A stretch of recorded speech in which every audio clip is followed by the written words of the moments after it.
This is SportsCenter. I'm Doug Brown. ESPN's Adam Schefter is reporting the Broncos will bench quarterback Russell Wilson and start Jarrett Stidham in Sunday's home game against the Chargers. The team has a financial incentive to move away from Wilson. If you just look at it logically, Russell Wilson has a $37 million guarantee in his contract that he would get if he can't pass his physical by early March. Adam Schefter on Carlin versus Joe. Denver is 7-8 and still has a chance to make the playoffs. Other teams changing things up. The Commanders will go with Jacoby Brissett against the 49ers Sunday. Sam Howell started the first 15 games. And the Giants will start Tyrod Taylor against the Rams. He'll take over from Tommy DeVito, who started the last 6 games. Florida State wideout Keon Coleman opts out of the Seminoles bowl game against Georgia. He will enter the NFL draft. And Nuggets forward Aaron Gordon will be away from the team as he recovers from dog bites on Christmas Day. He needed 21 stitches on his face and right hand. Hey, it's Michelle Smallman from Unsportsmanlike. I just want to wish everyone a happy and healthy holiday and a happy new year. We'll see you in 2024. It's Unsportsmanlike, 6 a.m. Eastern, right here on ESPN Radio, ESPN2, and ESPNU. Matt Moscona. I'm very important. After further review. Say it one more time. After further review with Matt Moscona. And here we go. Live from the Mercedes-Benz of Baton Rouge Studios. Let's ride!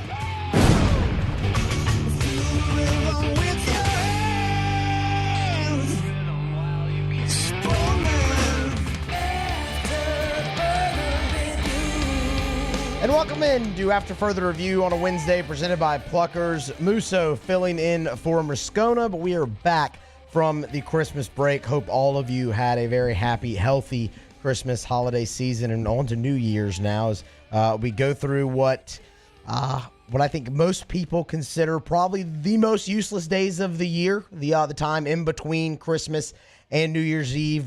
For us here, it could not be further from the truth. We got plenty to get to. Casey Gaines here and Paul O'Neill as well. Saints LSU wall-to-wall basically here today on AFR. For what it's worth, Matt will be back on Tuesday. We are not a normal day of shows on Monday due to LSU playing in the ReliaQuest Bowl. We'll treat that like a game day. We can talk a little bit more about that in the schedule as it goes. So I'm with you today, Thursday, Friday. Scone is back in the chair on Tuesday. But it's game week for both LSU and the Saints. First LSU game week in a long time. So plenty to get through there. Brian Kelly met with the media earlier today in Tampa after practice. Did have one very interesting roster move that we'll get to, and another interesting roster move has since broken, and then, of course, Duce Chestnut entering the portal. I want to take a look at LSU and Wisconsin, how those two teams kind of compare from a roster standpoint, right? That's the big thing with bowl games now is who's playing, who's not, and how does that impact the matchups. Of course, LSU without an offensive coordinator, or I should say with an interim offensive coordinator, with Joe Sloan and Cortez Hankton.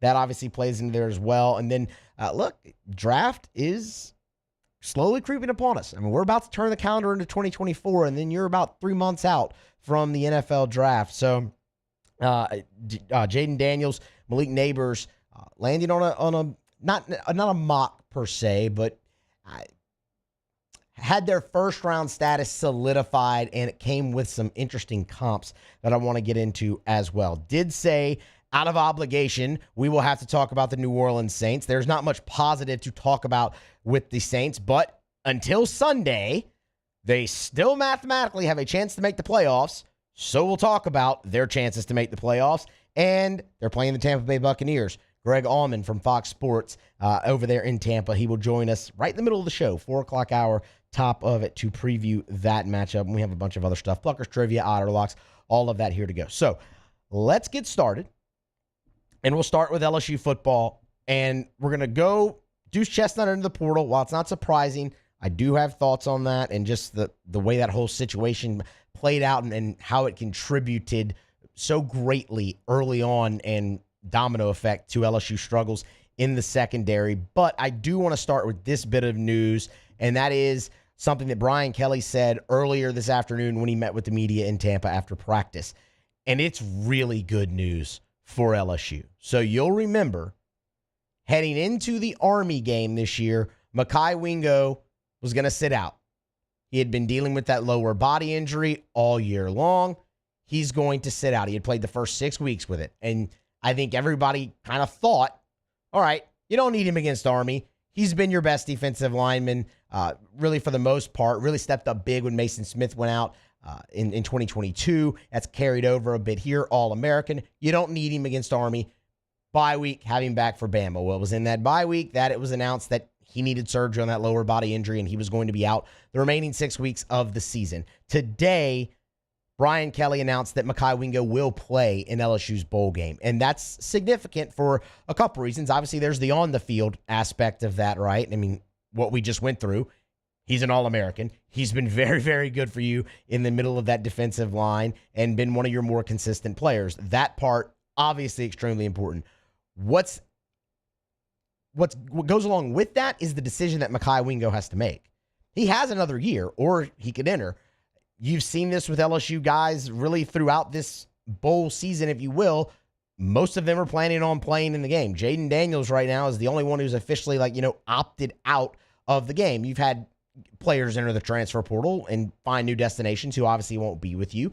But Brian Kelly also today said that every player who was active against Texas A&M is available to play. Now, we got a little bit of wrench thrown in that. We'll get to that momentarily. But having Mekhi Wingo is massive. For one, what he brings on the field, and two, given the decision that he still has to make, that's huge news. I want to talk a little bit more about it in the 4 o'clock hour when we kind of compare and contrast LSU and Wisconsin's team that they have coming in. The other bit of news is Lance Hurd, and Shea Dixon at On 3 had this first. Lance Hurd did not travel with the team, offensive tackle freshman, did not travel with the team to Tampa. No reason was given. Brian Kelly and LSU have not even confirmed it yet, but Wilson Alexander from The Advocate has since confirmed Shea's initial report that Lance Hurd is not with the team. So while Brian Kelly said everyone who is available for the Texas A&M game and active is available to play in this bowl game, they want to, quote, finish what they started. Lance Hurd, who played in that Texas A&M game, you can count him not in that number right now. We'll keep you posted if anything pops off there. Okay. That's the most current roster news with LSU. What broke this morning was not surprising, and that was that Duce Chestnut officially entered his name into the NCAA transfer portal. So, look, it's just not surprising. The guy hasn't been with the team since after the first 4 weeks of the year. After the Arkansas game, you never saw him again. So I think, and anytime Brian Kelly was asked about it, it was a real, I don't want to say he sidestepped the question, but he kind of sidestepped the question. It was always, look, we're focused on the guys that are here, or we're going to sit down with Duce and discuss. I mean, that was the answer given earlier after the Texas A&M game earlier this month was, we haven't gotten through the semester yet. After, we'll sit down with Duce Chestnut and Denver Harris, for that matter, and see what best suits them. Well, now we know officially what best suits Duce Chestnut. He's going to enter the transfer portal and look for his third school. I don't think anyone listening to me right now is going to be disappointed that any type of change is coming to the LSU secondary or on the defensive side of the ball for LSU, for that matter. And look, I don't blame any of you for feeling that way. You should feel that way. Like you should be like, all right, here's what we've been waiting for all year. Change is starting to happen. Maybe it's moving a little slower than some of you want, and I get it, but it is afoot. What's interesting to me, though, is when I kind of sat back and actually looked at it, Duce Chestnut was kind of, and don't misunderstand me, I'm not putting every bit of LSU secondary struggles on Duce Chestnut. That would be completely unfair. They weren't good at safety. They weren't good at corner. They were bad. They weren't good. But that was kind of like the first real domino to fall when you go back and think about it. LSU took that same approach in a sense that they did in Brian Kelly's first year. They had to get guys ready-made who could come in and start immediately in the secondary, at corner specifically, to replace Garner, to replace Jarek Bernard-Converse. And Zy Alexander and Duce Chestnut were really thought to be those two guys that could come in. You look at a guy like Chestnut, freshman All-American at Syracuse, All-ACCR honorable mention, started 2 years. The other thing was the multiple years of eligibility. That was something Brian Kelly had talked about an awful lot when he talked about rebuilding that room this past offseason, where you had a guy like Garner, you had a guy like Converse. They came in, they were fantastic. I mean, Converse turned himself into a day 2 pick in the NFL draft. Like, very good. But they had the 1 year. You wanted more of those multiple year guys, so you didn't have to go in and rebuild it every year. Chestnut fit that bill. Zy Alexander fit that bill, and both of them fit the veteran bill as well. I mean, you got a guy like Alexander, 2-time All-American at the FCS level. You bring in J.K. Johnson from Ohio State, same deal, right? Maybe not as proven, thought that'd be a little bit more of a project, and then he has the leg fracture in camp, and you don't see him. Maybe that's kind of the first domino, but Chestnut, Alexander were brought in to be Converse and Garner. Now, I say it was the first domino to fall because remember, in fall camp leading into the opener, you kind of started to see him being Duce Chestnut slip back to the pack kind of anyway. And Sage Ryan ends up getting that start at cornerback. He's cited as a good tackle, misses a tackle on the first play of the game. It's not going well. To be fair, didn't go well for really anybody in the LSU secondary that night. We remember Keon Coleman, right? The 3 touchdowns, we get it. Don't need to rehash that. But they put Chestnut in for a spark there in that game. He gets the interception, and that's really going to be the play that I think everybody remembers when they think about Duce Chestnut's time here. He never started, though. He could never really crack that. After that interception against Florida State, even in that game, it became really rough for him. And that was really your first domino, where, okay, now you have to start piecing that together with Sage Ryan. You already lost J.K. Johnson for the year. Denver Harris, the off-the-field problems are there. When he's on the field, it wasn't great, right? Everyone kept saying, no, he's a man coverage guy. Like that's what he is right now. You have to learn. Brian Kelly, he's learning the position.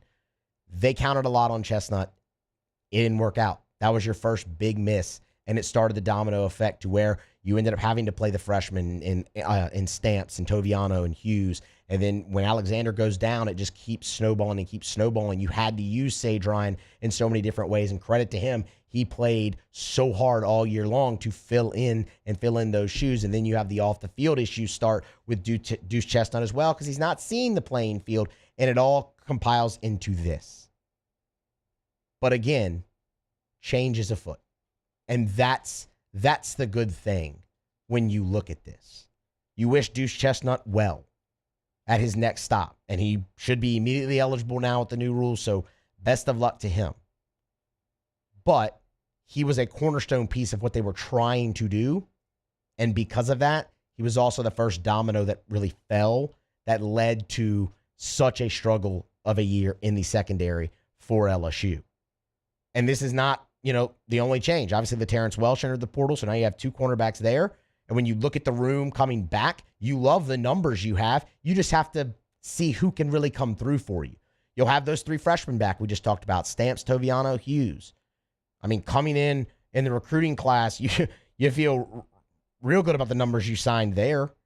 Juwan Johnson's a 4-star corner. Love that. You have B.B. Causey. You have Wallace Foster. You have P.J. Woodland, all 3 stars that might take a little bit more time, but that LSU really likes and thinks they can develop. You like that aspect of it. From a safety perspective, that's really good. You bring in Jordan Gilbert, obviously out of the transfer portal from A&M. And then there's Deshaun McBride, who's one of, if not the top safety in the country. So you got great youth coming in there. And then J.K. Johnson, hopefully he's back off that injury. Zy Alexander, when he recovers from the ACL, he has another year that he can play at LSU. You have the numbers there. It's just, will it come together? That's going to be interesting. And look, they're not done. LSU will probably take a cornerback out of the transfer portal too before this is all said and done. And here's the other thing too. Staff changes. You're still waiting on those. And while it may not be Matt House, there's going to be some type of staff change. And when you look at where LSU struggled the most, secondaries are right at the top of that list. That potentially could be the area there. So this is just another step in that change. There's more change. And like I said, to lead it off, I'm sure many of you are excited to see that change happening, and it should be, and you should be. So wish Duce Chestnut best of luck as he goes forward. LSU will rely. It doesn't change anything really for the bowl game. You weren't expecting to have him. You weren't going to have him. So you roll with what you've got going forward and continue on and now. And after that, into the offseason, and we'll see what other change comes afoot for the LSU secondary, because it definitely feels like they are not done. All right, we're going to grab a break, come back on the other side. And we'll talk about the New Orleans Saints, who, man, just continue to find ways to disappoint. But the end certainly could be near. We'll talk about that next and their very slim playoff chances here on a Wednesday edition of AFR. Musso filling in for Moscona. We're brought to you by Pluckers. Stay here. More next. AFR.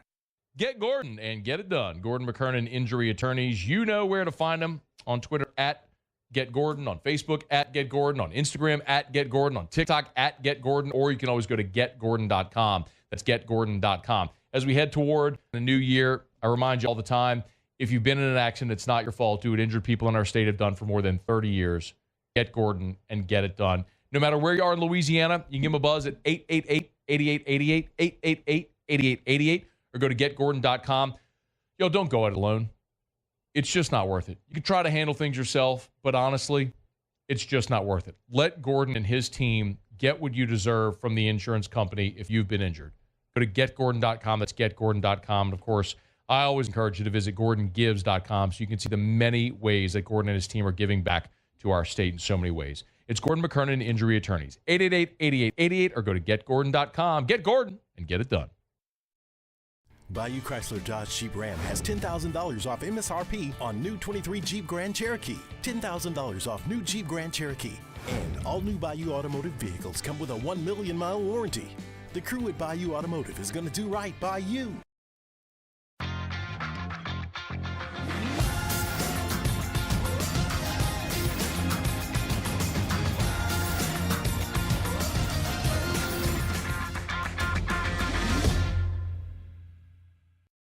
Elevate brand visibility, ignite customer engagement with the power of radio and digital advertising combined. Guarantee Digital Media brings the two together as a trusted media partner in Louisiana for nearly a century. Claim your free digital audit at guaranteemedia.com. The interior of an Infiniti is thoughtfully designed to be all about you. And by you, we mean every version of you. Because there's luxury you can feel, and there's luxury that lets you feel. Infinitely you. Experience luxury like never before with Infiniti Premium Care, included with the 2023 QX80 at your local retailer. Dylan Cruz here to tell you about Six Rings Baseball and Softball Camp. If you live on the North Shore and play ball, go to Six Rings Camps with former LSU assistant coach Dan Canaveri. His knowledge is second to none, and your child will improve and have fun doing it. Camps are held at Coquille Park and Six Rings Academy in Covington with 4 sessions over the summer. Full day and morning only sessions are available from ages 7 to 13. Go to sixringsbaseball.com or call 985-206-9096. Learn the game to love the game. Electricity is all around us, and our families depend on it. Every day is sparked by the power of a cold drink or a warm meal, a movie night, and a comforting light at the end of a dark hallway.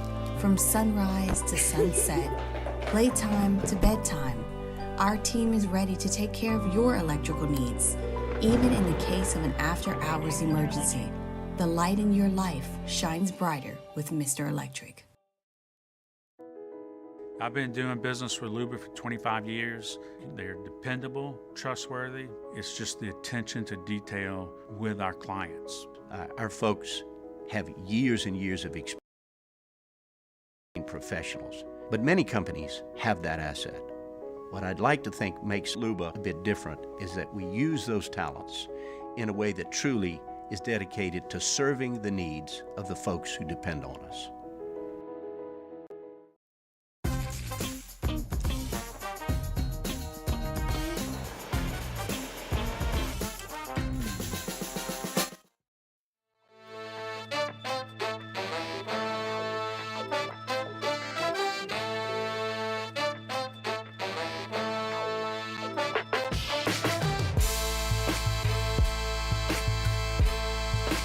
After further review with Matt Moscona, presented by Pluckers Wing Bar, open till midnight or later every night of the week, where every Monday is all-you-can-eat wings. Pluckers Wing Bar. If you don't like our wings, we'll give you the bird.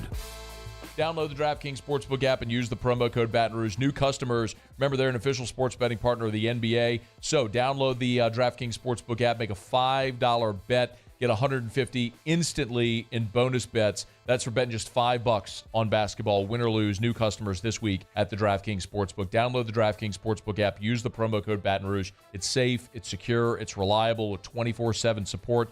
Deposit, withdraw your cash whenever you want. I even use Venmo whenever I'm withdrawing or depositing cash at the DraftKings Sportsbook. It's so easy, all the different options that you have. Just download the DraftKings Sportsbook app. Use the promo code Baton Rouge. New customers, make a $5 NBA bet. Get $150 in bonus bets instantly, win or lose. You got NFL this weekend, of course. You can use the promo code Baton Rouge. 21 and older, physically present in Louisiana, select parishes only. Bonus bets expire 168 hours after issuance. Eligibility and deposit restrictions apply. Terms at sportsbook.draftkings.com/basketball terms. Licensing partner Golden Nugget Lake Charles. Gambling problem? Call 1-800-GAMBLER. 1-800-426-2537. Well, what a difference a week can make in the National Football League. It's a lesson that's not unfamiliar to the New Orleans Saints, but it's one that they learned once again, and it's a real hard lesson to keep learning over and over and over again. But they keep doing it's the SpongeBob meme, right? How many times do we have to teach you this lesson, old man? At least one more time if you're the New Orleans Saints. So think back. I mean, we won't spend a bunch of time on this because it's just not worth really going that far back. You kind of know what happened. We all saw it. But think back to this time last week, right? It's the eve of a game. Saints are going to face the Rams Thursday Night Football on the road. Saints are 7-7. They're right there in the division. They control their own destiny. And even beyond that, the Saints actually had a chance at a wild card spot without winning the division. At this time last week, that was mathematically possible. I don't want to say realistic, but it was, you could see the path. That's how awful the NFC is, by the way. Everybody focuses in on the NFC South, and rightfully so. It's garbage, but the NFC as a whole is terrible. Like, y'all, the Eagles looked unbeatable last year at times. This year, they kind of kept skirting through, winning. Then they hit their losing streak, and they look human. The San Francisco 49ers just had a 5-interception day on offense on Monday night and got destroyed on their home field by the AFC's number 1 seed and what many people thought could be a Super Bowl preview. I'm not sitting here and tell you that the Niners are a awful football team. They're at the top of the NFC with the Eagles, but I mean, are you really as scared of San Francisco as you were a few weeks ago if you're in the NFL looking towards the playoffs? Maybe not. The Lions have been a fun story, and we'll talk a little bit more about them later on in our NFL takeaways. But, I mean, Dallas has been great at home. They haven't been good on the road. The Bucs have won 4 games in a row. More on them later. They're not great. The Seahawks aren't great. The Vikings don't have their starting quarterback. You get the bit. The NFC is not good. It's very bad. The fact that a team that was 7-7 legitimately had a shot to be a wild card team if they could have taken care of business. But, of course, the Saints didn't take care of business. They dug a 30-7 hole on the road in L.A., facing a team that's playing really good football. And you saw what we all thought, that the game against Carolina and, and New York and Tommy DeVito, it was a mirage. And now when you look at the New Orleans Saints, it's real simple when it comes to their playoff hopes. You don't control your own destiny. You have to win this week, and you have to win the division. To win the division, you need to win your final 2 games, one on the road against Tampa Sunday, and then at home against Atlanta. Both of those teams, by the way, already beat you and did so rather convincingly. I know the score against Atlanta is a little closer, but the way they demoralized you in the second half, that wasn't close. And if you do that, you need a lot of help. Namely, the Buccaneers to go on the road and lose at Carolina. Which, look, Carolina, they're not great. They're bad. But it's the NFL. They just beat Atlanta. And they just lost their last game by 3 points and put up 30 points in that game. Anything's possible. It's just not likely. So, what is likely? honestly, that the Saints, who over at DraftKings right now, mind you, are plus 400 to make the playoffs and like plus 650 to win the NFC South, just to show that it's not likely. What is they'll probably go to Tampa this weekend, lose, and they'll be officially eliminated from playoff contention, and we can actually have serious conversations and not hypothetical conversations about the future of this franchise. What a difference a week makes, sure. But in the same vein, the more things change, the more they stay the same. And when I look at this game against Tampa, I just have bad feelings everywhere. A lot of it stems from the first time you met them in week 4. And the other half of it stems from the fact that this is a really similar spot that you were in last week going up against the Rams. Not a short week. That's fine. You've got that little mini bye in there, right? But just like you had to go on the road and face LA, who was playing their best football at that time, you have to go on the road and face Tampa Bay, who is playing their best football right now as we speak. They've won 4 games in a row.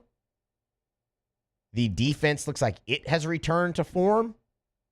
Devin White is back healthy in the middle. Antoine Winfield had a very nice game last time, and they were facing the Jaguars, mind you, who I know they've kind of hit the skids as well. But for the first half of the season, that was a team that was thought to be a lock for a top 4 seed in the AFC. 30-12.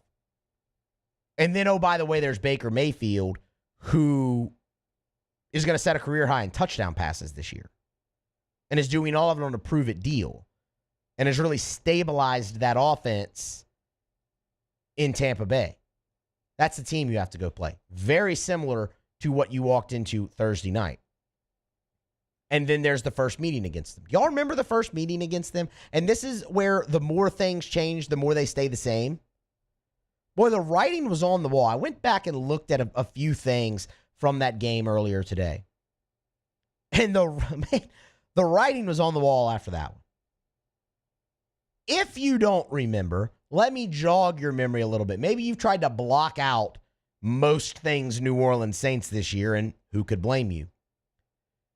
That was the game the Saints were coming off of blowing the 18-0 lead to Green Bay,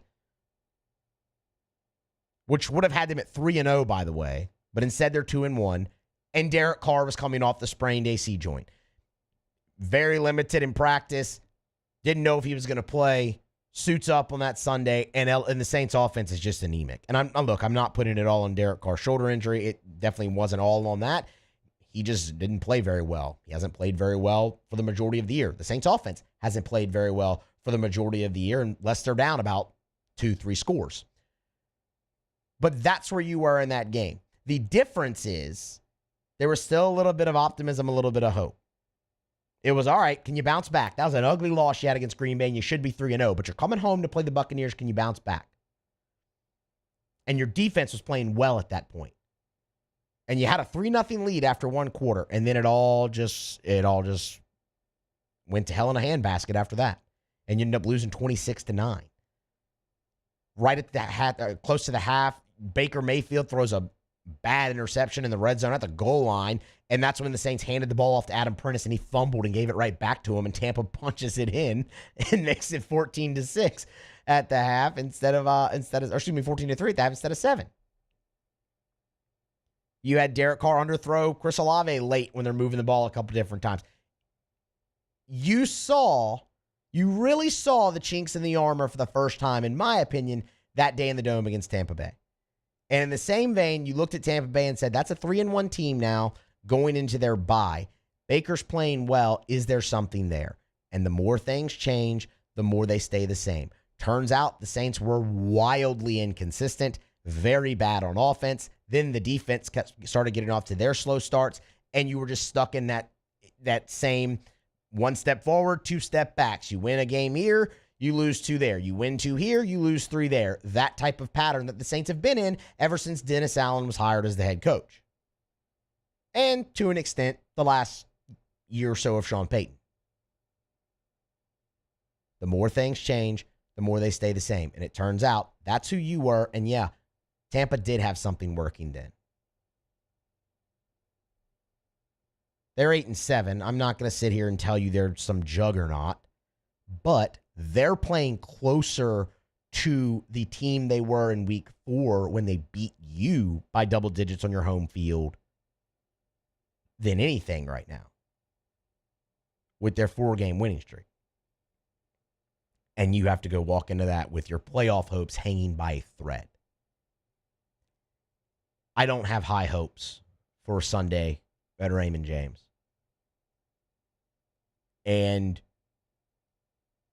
if the Saints lose, and they'll miss the playoffs for a second year in a row, and they'll be staring 7-10, 8-9, depending on what happens in the face, that should be the end of the Dennis Allen era. There's no reason to continue. You make the change then. And then we get to have really, really in-depth and thoughtful conversations about the direction of this franchise and where they want it to go. I could sit and tell you that Ms. Gale should make front office changes too if they miss the playoffs yet again. Don't know if that's going to happen. But one thing's for sure, there has to be a change at the top. And they missed the playoffs again. I think that there will be. And I think that they're going to miss the playoffs because I like Tampa, and I like Tampa big this weekend against New Orleans. We'll see if they have some pride and if they want to stand up and fight for it. But these are two teams just heading in completely opposite directions, and Tampa's playing their best football. And I saw what that looked like on Thursday night against the Los Angeles Rams. And I think you could be in for a repeat of that on Sunday. And by the way, total aside here, I would not recommend watching that type of display when you have the flu. Just a really awful experience for everybody involved. I already didn't feel well, and then I watched that, and I turned it off. 30-7. I was like, all right, I'm good. I don't need to watch the Saints do what they've done time after time this year and have their empty yards and make this look respectable and, like they did, because it's over and I feel terrible. So just, things are going around right now. I understand that more than anybody just dealt with it all last week. If you're dealing with it right now, you're like, what am I going to do Sunday? Watch a different game. Don't watch the Saints. It's only going to make it feel worse. So we'll see. We're not done talking about them yet, and maybe they shock me. I really would like to have some type of optimism around this, but I just don't. I just don't. I am very doom and gloom right now when it comes to that franchise, and especially this game on Sunday. But we'll continue to preview it. Greg Auman from Fox Sports covering the Buccaneers over there in Tampa. He's going to join us in about half an hour or so to get us a preview of Tampa Bay, just what is working so well for them, for Baker Mayfield and company, as they've won 4 in a row and are looking to win out with their final 6 and potentially maybe even improve a little bit of seeding, but definitely lock up the 4 spot in the NFC South, which they can do with the win today. And we have a full look at the Saints Bucs injury report a little bit later on as well. All right, right now, grab a break, come back on the other side. We have Around the SEC and a little bit of an update on the future of Bill Belichick in New England. Want to have a few words to say on that. That's next on AFR. AFR. AFR is brought to you by Pluckers, Nicholson, and Bluebonnet.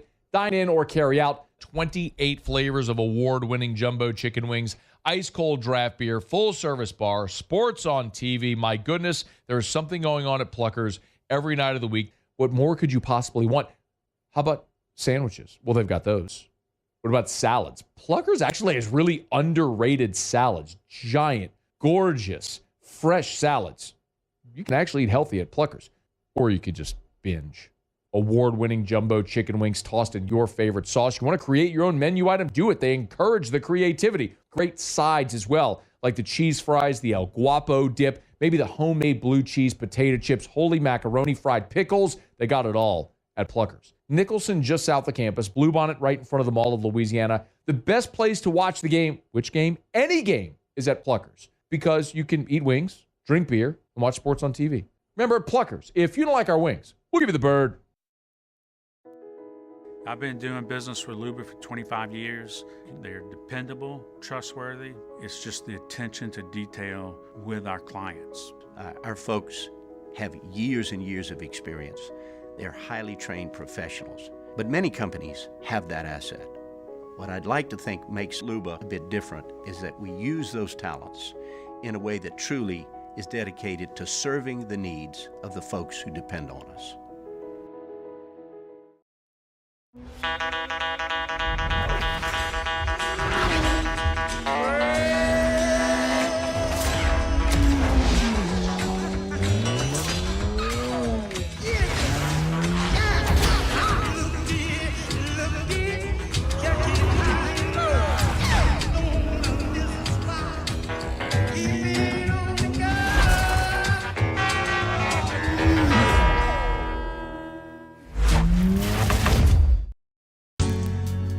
Was a humid day,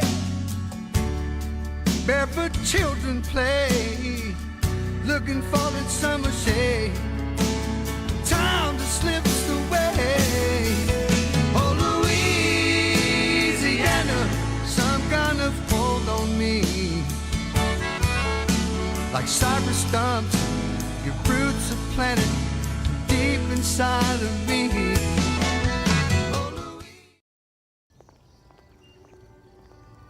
Would a couple that just came from a couples massage have any use for the massage seats of the Infiniti QX60? Yes, it appears they would. With driver and passenger massage seats, mute all your notifications and feel infinitely you.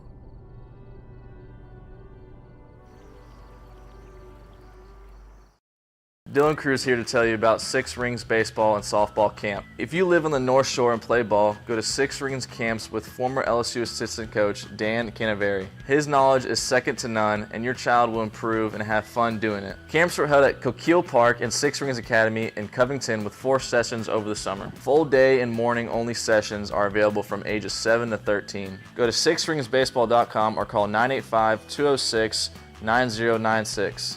Learn the game to love the game.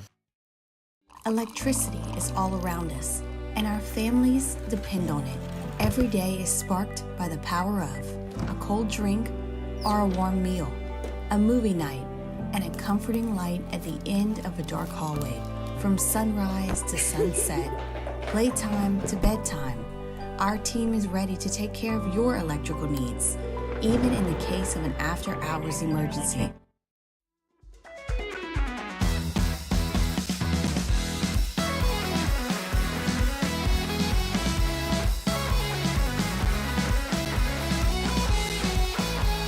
After further review with Matt Moscona, presented by Pluckers Wing Bar, open till midnight or later every night of the week, where every Monday is all-you-can-eat wings. Pluckers Wing Bar. If you don't like our wings, we'll give you the bird. AFR is brought to you by Michelli Weighing and Measurement, Michelli.com, with more than 30 offices across 11 different states. You're never far from a Michelli location. The great news about Michelli is not only are they nearby, but you can always ship your precision measurement devices to Michelli, or they can come get them from you. Like, that's also true. Why pack up your devices, ship them to a calibration lab in Chicago? Something that could take days with Michelli could take weeks with another company. Call them, they'll come by, pick up your devices, bring it back to the calibration lab, calibrate it, return it to you in a matter of days. It's about making you more efficient. It's about doing business face-to-face. I love telling the story. Joel McMullen and his son Sean played baseball at LSU, came up to go to an LSU baseball with us, game with us last year. They stopped from Harahan between Baton Rouge, all of their different clients, just for a little FaceTime. That's how it's done. It's how it's been done for more than 70 years. Michelli Weighing and Measurement. Michelli.com. So I think a lot of people obviously have been paying plenty of attention to a few different downfalls in the NFL right now. I don't really know if you want to call it what the Chiefs is happening to the Chiefs a downfall, but it's definitely a step back because they're sitting there at 9-6. The one that has been most interesting to me, and I don't really know how it's not to everybody, is what's been happening in New England with the Patriots at 4-11 and just the revolving door at quarterback between Mac Jones and Bailey Zappi and whatnot, and how that has obviously played into the future of Bill Belichick. And look, I am very much of the belief that this is his last year in New England, that he is done after this. There's been a bit of conflicting reports about it, but I think there's a pretty good growing sense in the league that this is going to be it for Bill there. And that, no matter how many different reports come out or how much you look at that and can form that opinion and have things to back up that opinion, it doesn't make it any less strange. It doesn't make it any less, out of place of a feeling, because he's the greatest coach that we've ever seen in the NFL. And it was the greatest dynasty that we had seen in the NFL. It just spanned the length of time that it did. And to see it, and again, I understand there's going to be plenty of people who have no sympathy for it, right? They become the villain because they win so much. It's the same thing with, any dynasty like that, whether it's, the New York Yankees, Duke basketball. I mean, you keep going. They become the villain. Obviously happened with New England and all their scandals and whatnot too. But the latest report on that is from the Boston Sports Journal that Bill Belichick, while he has sidestepped every question from the media, like you expect him to, and quite honestly, like he should in a sense, per the Boston Sports Journal, has spoken with his staff about his future with the franchise. Now, obviously, those conversations weren't disclosed, but the topic has come up. So, obviously, when Bill's going to sit there and tell you, we're what was it? It wasn't Cincinnati. That was his other one. We're on to Cincinnati, but it was in that same vein. I can't remember the team they were playing. It was a few weeks ago, whatever. There have been discussions there. Where the conflicting reports come in is, you might remember a few weeks ago, it was NBC Sports Boston that reported that the decision had already been made and was made after the game in Frankfurt, Germany, when they lost that game, that Robert Kraft had made the decision they were moving on. Maybe that's true, but the Boston Sports Journal as well reported, along with NFL Network, confirmed by them, that Bill Belichick and ownership have not sat down and discussed his future yet, but he has discussed it with his staff. I'll say it again. I think this is it for Bill, and look, it's not going to be messy. They're not going to just unceremoniously fire the greatest coach in the history of the game. It'll be one of those mutual parting of ways. They'll frame it in their own respectful way, and they should. But what it just underscores to me is what is so often said, that coaches are normally fired. That's normally how a tenure ends. It's very rare that even the best go out on their own terms. You eventually overstay your welcome somewhere, no matter how much winning has happened, and that this underscores that greater than anything. Your tenure normally ends because you're fired in the business of coaching. That's just how it goes. It's rare guys go out on their own terms, and that could not be demonstrated any greater than potentially right now with Bill Belichick in New England. So that's the latest. He's talking about his future behind closed doors. Just not yet with Robert Kraft and ownership of the New England Patriots. All right, we're going to grab no, we're not. We have to go around the SEC. So right now, we're going to go around the SEC. Around the SEC, presented by Gulf Coast Office Products, excellence in imaging solutions. The Alabama Crimson Tide. Alabama defensive back Caleb Downs wins the Sean Alexander Award. That is for the nation's best player. Downs is the second player in Alabama history to win that award, joining Will Anderson, who won it in 2020. 13 games this season for the freshman Downs, 99 tackles. That leads Alabama's team. 3.5 of those for a loss, also two interceptions and 3 pass breakups. He beat out 4 other finalists, including Arizona quarterback Noah Fafiti. The Tennessee Volunteers. Tennessee quarterback Joe Milton officially declared for the 2024 NFL Draft today, released that statement on his Instagram. Stepped in as the starter this year after Hendon Hooker, of course. And showed out a little bit in the postseason and after Hooker went down with the injury last year. In 3 years at Tennessee, Milton, 4,100 yards plus 32 touchdowns, 5 interceptions, and a 63.1 completion percentage. While he is in Orlando with the team, he will not play in the Citrus Bowl. Freshman Nico Imamaleva will get the start. Heralded freshman there in Knoxville. The Arkansas Razorbacks. 4-star linebacker Bradley Shaw commits to Arkansas. This happened on Christmas Day, and it is a big one for the Hogs. Out of Hoover, Alabama, 6 foot, 220 pounds. Shaw chose Arkansas over Alabama, Auburn, Georgia, and Notre Dame. Impressive finalist list there. Top 230 prospect, the number 17 overall linebacker in the class of 2024, according to the On3 industry rankings. Also the number 14 player in the state of Alabama. Big get for Sam Pittman, the 27th member of the class of the 2024 for Arkansas, counting signees and transfers. The Missouri Tigers. Missouri didn't have to look far for their next commitment. That comes out of the transfer portal in former Florida defensive lineman Chris McClellan. He tells Hayes Fawcett of On3 that he's heading to Como. In 2 seasons with the Gators, McClellan recorded 46 tackles, 3.5 for a loss, and 2 sacks. 4-star prospect out of high school, number 123 overall recruit in the class of 2023, per the On3 industry rankings, was a Gator, now a Missouri Tiger. Texas A&M! And if you're looking for some football to watch tonight, Texas A&M, they're in the TaxAct Texas Bowl against Oklahoma State, and boy, are they going to be shorthanded. Carter Carls, friend of the program and Gig'em 247, reporting that A&M will have no more than 55 scholarship players available for the bowl game tonight. For what it's worth, they began the season unofficially at 80, just right under that 85 limit in football. Since firing Jimbo Fisher, 16 scholarship players have entered the transfer portal. 6 other scholarship players were previously out for the season with injuries. Carl's at 247 reporting that 2 other starters will miss the Texas Bowl due to injury. And, of course, you had the 3 who already declared for the NFL draft. Wide receiver, probably the spot they're most thin, just 3 scholarship players dressed out. It's the Aggies and the Cowboys of Oklahoma State in the TaxAct Texas Bowl tonight at 8 p.m. That is Around the SEC. It is brought to you by Gulf Coast Office Products, excellence in imaging solution. That is a very familiar story there. LSU knows about it all too well, right down to the bowl game, the Texas Bowl being that short with scholarship players. You could see it coming. LSU was around 38 or whatever it was. But, I mean, they would have given an arm and a leg to have 55.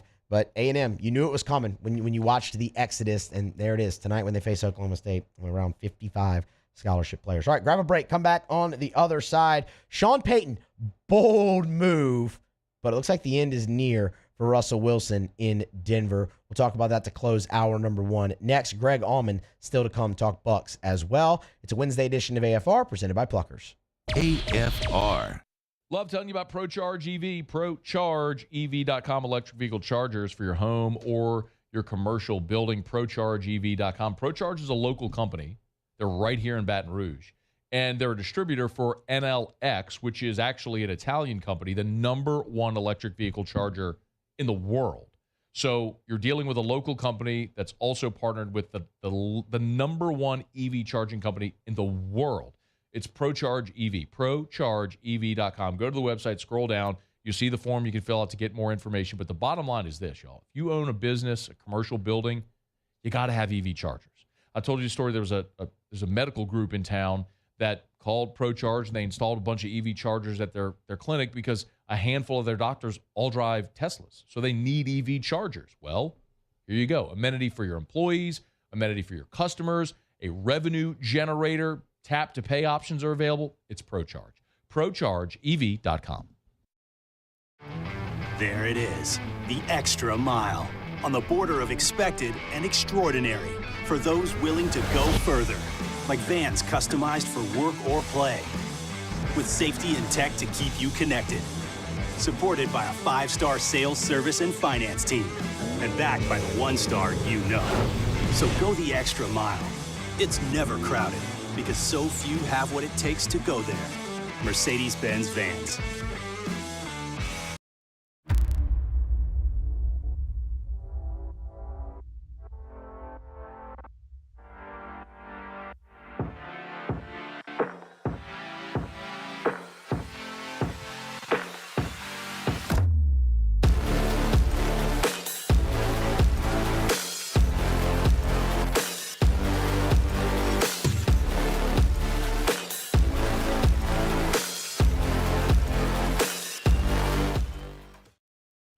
Gulf Coast Bank and Trust is giving our customers the power to bank anywhere, anytime during this challenging event.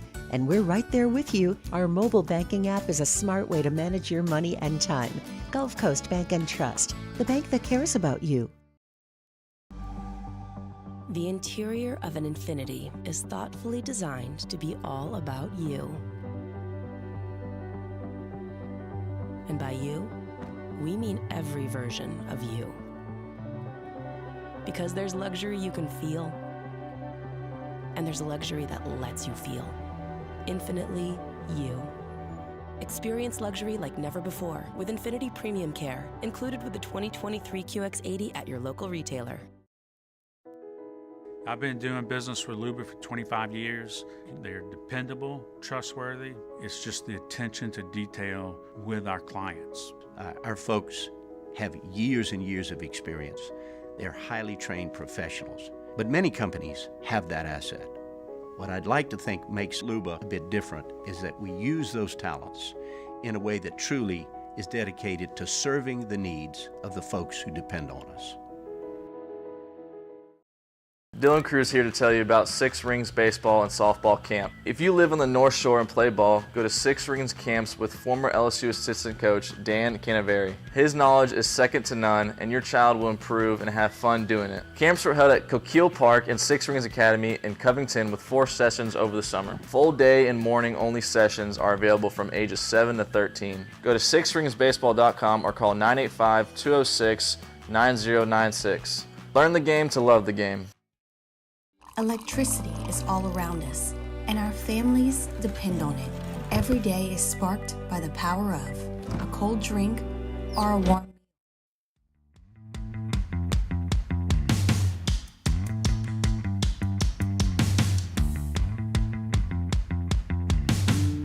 After further review with Matt Moscona, presented by Pluckers Wing Bar, open till midnight or later every night of the week, where every Monday is all-you-can-eat wings. Pluckers Wing Bar. If you don't like our wings, we'll give you the bird. I have to move a little quickly here. I didn't necessarily leave myself all the time in the world I wanted to for this, and maybe we can come back to it a little bit later on. But by now, most of you have probably seen the big news out of Denver today with Russell Wilson, and Sean Payton has made the decision to bench Russell Wilson for the final 2 weeks of the season. Jared Stidham's going to play, and it's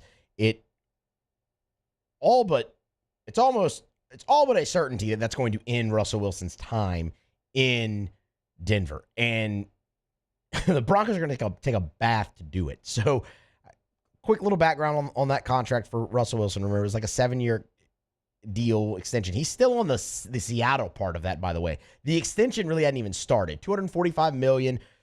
The guaranteed money is insane, and they're not satisfied.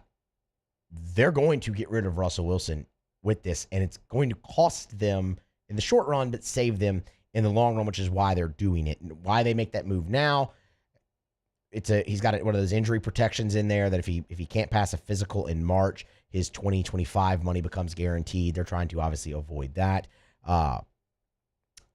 So all in all, it's probably going to add up to about $85 million in dead money to get rid of this. So this is a heck of a move that they're pulling off, and it shows the confidence, number one, that the Broncos have in Sean Payton to run that. But what I think is most interesting is plenty of people have asked what can the Saints do about Derek Carr's deal, and if you could potentially do something like this. And the answer is yes, you could. It would look very similar to this, though. Like, look at Russell Wilson. They're going to have to eat his 2024 contract, which is $35.4 million. Derek Carr's average salary is $37.5 million. So, I mean, yes, you could, if you were the Saints, do this. I don't think that they would, obviously, after this year, and it would have to be probably after next year, and it could be under new management and things of that nature and new people in the building, and there's a lot of things that go into it. But yes, that's been a topic of conversation, is how could they get out of it? Well, something similar to this, and it would look like this, and it'd be a little messy. 2025, for what it's worth, Derek Carr's dead cap hit drops to $17.1 million, and as opposed to $52 million in 2024. That off ramp, though, man, it's 2026, and that's where you are. But for what it's worth, just if you were curious, sure, they could, and it would it looks similar to this, right down to the numbers. I mean, $34.5 million for Russ, $37.5 extra for Carr. I looked into it a little bit more. We can get into it maybe a little bit later if we have time, just how the similarities would go. But sure, they could. I don't think that they will, though. I don't really know if they should do that. Maybe just stash him as backup and eat the contract that way. Hour number 2 next. Greg Auman on the other side. AFR. We're brought to you by the Aesthetic Medicine and Anti-Aging Clinics of Louisiana. Bluebonnet in Baton Rouge, Ambassador Caffrey in Lafayette, and online at theantiagingclinics.com, theantiagingclinics.com. You want to look and feel like your younger self, they can help at the Aesthetic Medicine and Anti-Aging Clinics of Louisiana. You know, I would often say a simple blood test can let you know if you're a candidate for hormone replacement therapy. But so often that blood test is so much more than just that. For example, maybe they'll find elevated cholesterol levels or something else that could be an indicator of a bigger problem. Not to say that that happens often, but if it does, like, you want to find those things so you can be properly treated. And sometimes medical grade supplements are a great way to do that. For me, fish oils, Coratin, some other medical grade supplements are great for me, as I had some naturally elevated cholesterol levels that we've helped get in check. Maybe it's hormone replacement therapy, help you feel like your younger self again. Learn more online at theantiagingclinics.com.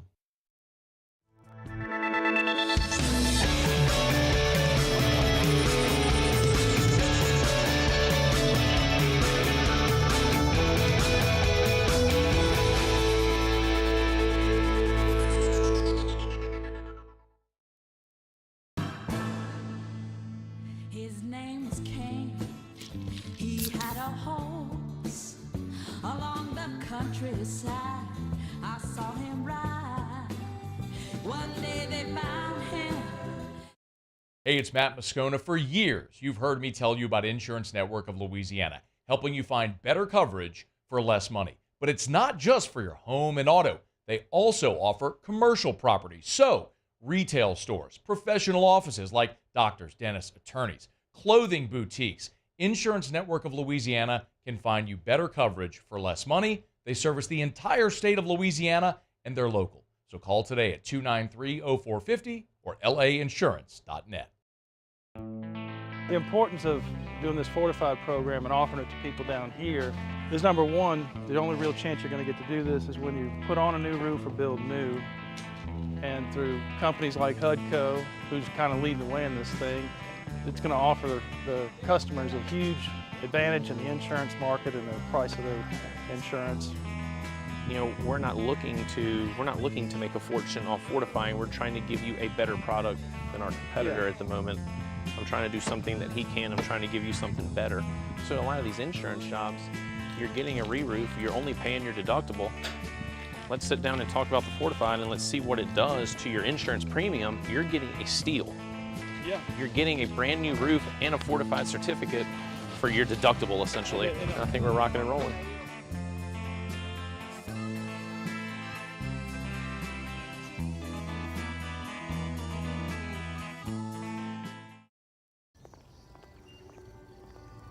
Would a couple that just came from a couples massage have any use for the massage seats of the Infiniti QX60? Yes, it appears they would. With driver and passenger massage seats, mute all your notifications and feel infinitely you.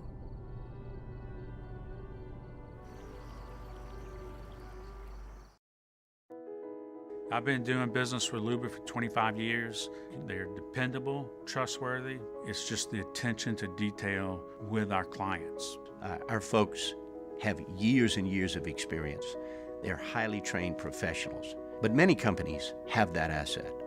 What I'd like to think makes Luba a bit different is that we use those talents in a way that truly is dedicated to serving the needs of the folks who depend on us.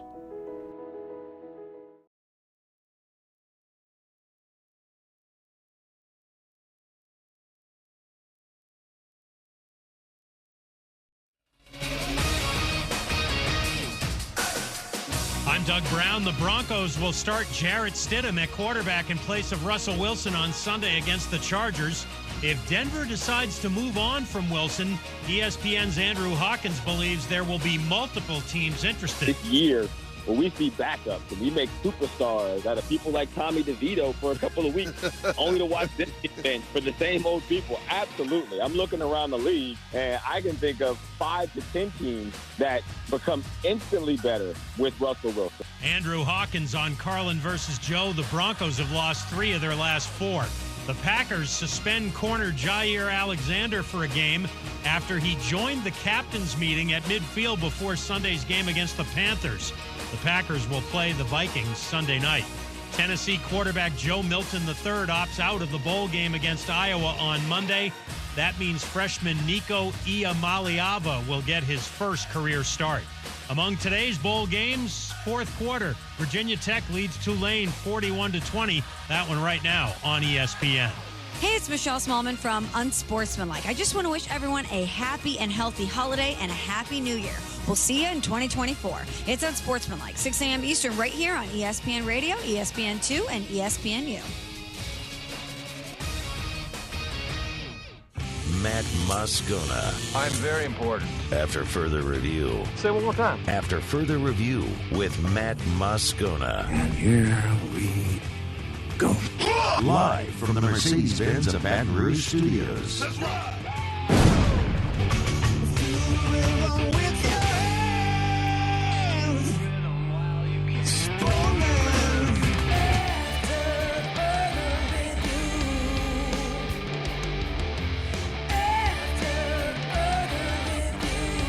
Hour number 2 of After Further Review off and running. Musso filling in for Moscona. Moscona enjoying some time off. He will be back on Tuesday. Of course, Monday, LSU in the bowl game against Wisconsin in the ReliaQuest Bowl. So we're treating that like a game day, so we won't have our normal lineup of shows. That will return next Tuesday along with Matt Moscona, Casey Gaines, Paul O'Neill along for the ride here as well. 1 hour in the books, staring down a couple more here for you. Talking a lot of football, been really wall-to-wall LSU and Saints all day. We're going to continue that here momentarily as the New Orleans Saints get set to head to Tampa Bay and face the rival Buccaneers with their playoff hopes hanging by a thread. New Orleans, as we talked about in the last hour, needs to win their last 2 games and get some help. The Saints can beat the Bucs and the Falcons. They need Tampa Bay to drop 1 game down the stretch, which would have to be against the Carolina Panthers. So, look, obviously easier said than done, but that is what stares the black and gold in the face right now.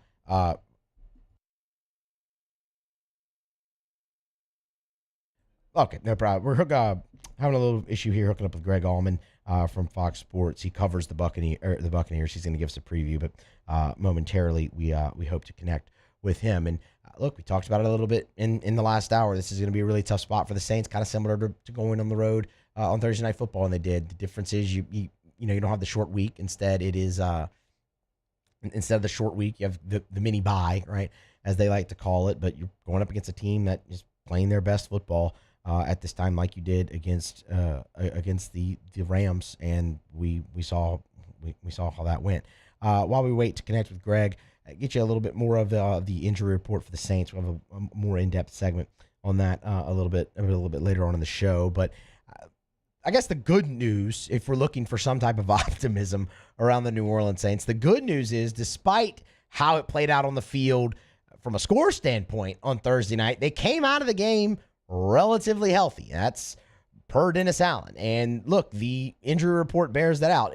Worth noting, 2 guys not on the injury report that will not play this weekend are Marshawn Lattimore and Michael Thomas. Dennis Allen announced that yesterday when he met with the media on Tuesday, that they would not expect to have either of those guys back. So obviously that's 2 big losses, but again, made it out of that game pretty comfortably. And when you look today, only 3 DNPs, Lonnie Johnson with a knee, Ryan Ramczyk with a knee. But again, important to note that Ramczyk normally doesn't practice anyway on these days. He's always on this injury report normally with a vet day off.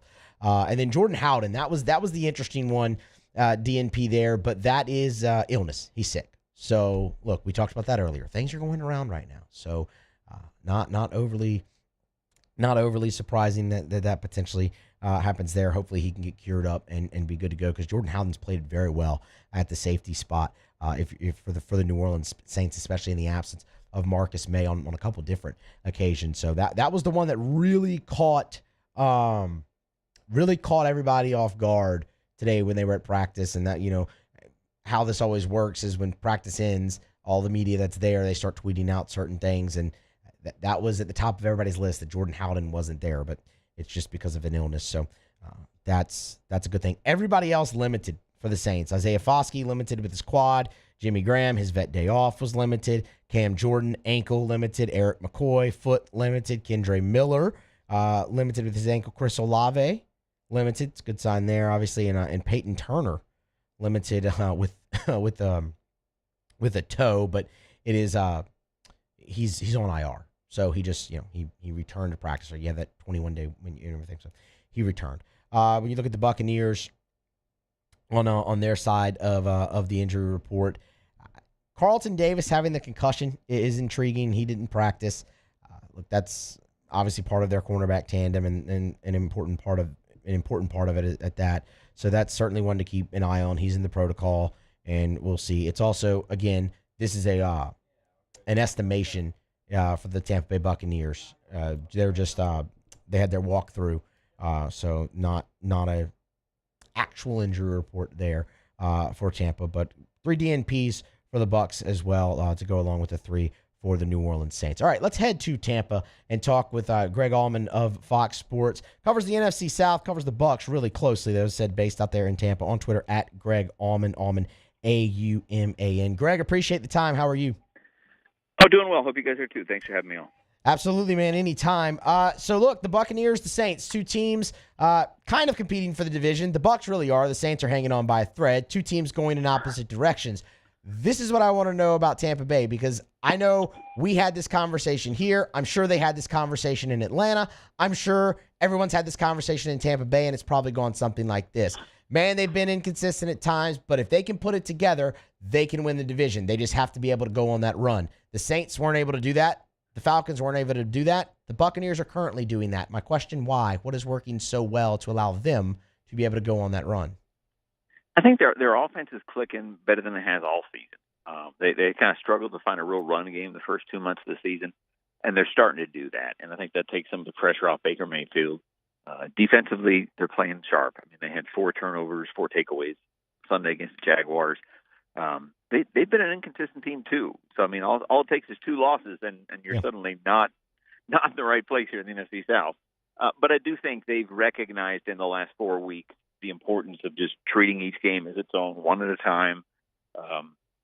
Their last 2 games here, 2 teams they've already beaten, so they can go in with confidence. But I mean, you think about that first Saints game, everybody sees 26-9, thinks it's an easy win. It's a 1-score game with 5 minutes to go. So I think they're well aware of needing to play a high level, knowing the Saints are still in it, really should be motivated to try and save things and kind of keep their hopes alive for another week as well. The first thing you mentioned was the offense clicking, and a lot of that falls on at the feet of Baker Mayfield, who, look, is on pace to set a career high in touchdown passes this year and in a prove-it year. When you look at the year he had last year where he played musical teams, basically, Carolina, L.A., now back in the division here, but on a prove-it deal, what's your level of surprise, I guess, of how Baker has performed this year? I think there's certainly some surprise. I think when they signed him, you recognize the value of, this should be a motivated Baker Mayfield. Last year, it was 2-8 as a starter, bounced to 3 teams in 6 months. So I think there was an awareness that Baker had this summer that, hey, this might be my last chance to have a starting job, to be able to reestablish myself as a good quarterback. And I think he's taken advantage of that. The main question I had was whether or not he could keep his turnovers in check. In that, you go back in 2020 when he got the Browns in the playoffs and won their first playoff game in 26 years, he kept his interceptions in check. I think that was 26 touchdowns and 7 picks. And he said other years where hasn't had nearly as good, double-digit picks, that kind of thing. So I think that the steps forward he took this year were kind of recognizing his limitations. Hasn't had more than 1 interception in a game yet this year, and that's helped. Obviously the Buccaneers have had good quarterbacks in the past, like Jameis Winston, who are playmakers and can throw the ball down the field and get a ton of yards, but couldn't really keep their turnovers in check. So where I think he's taken a step forward is doing that. And I think he's had a leadership aspect of this that maybe not everybody expected, in that it's hard to take over for Tom Brady, but he's confident enough, cocky almost enough, to try and do that. Greg, obviously, look, Todd Bowles has been kind of mum on it. Baker's said he wants to be there long term.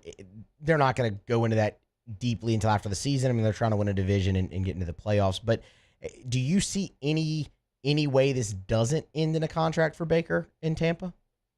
No, I definitely. I mean, it's one of those where I think everybody's waiting for them to take care of business, whether it's Sunday, whether it's against Carolina in the last week. That they're still in that world. A lot of this division is, or if they lose their next two, it goes from really good feel-good story to massive disappointment.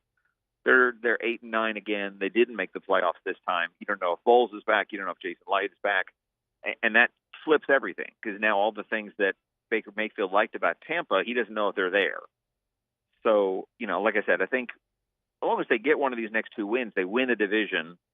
He's the guy that led them there. So I think they're going to like him more than any quarterback they're able to get at wherever they're picking, 19 or 20 or 22 or something like that in the draft. And then it's just a matter of trying to figure out the money of it, the finances of it, whether it's $20 million a year or $25 million a year. Something that I think his priority is going to be continuity and stability, and going to a place that he knows he's had success with, rather than maybe taking more money to go to a fifth team in 2 years and roll the dice on the chemistry and how well he fits in the offense and how well he gets along with his teammates. On the flip sides of the ball, to the defense, we're talking with Greg Auman of Fox Sports, covering the NFC South, based out of Tampa. So we're really honing in on the Bucs Saints opponent this Sunday.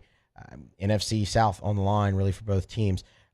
You mentioned when we let off the interview about what's going well. When you mentioned the defense, you mentioned a really good game for them last week. They're getting healthier, it looks like. I mean, I know obviously Devin White was back out there, had a nice day. Antoine Winfield had a really good day for Tampa Bay.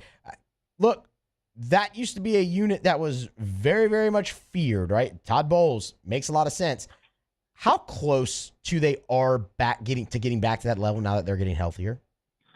No, they're closer. I mean, this has been a really inconsistent defense. Not only in terms of who's out there, but how well they handle things, especially against the pass. They've had injuries to both corners who are starters. Obviously, Devin White missed 3 games. They've had some injuries up front as well.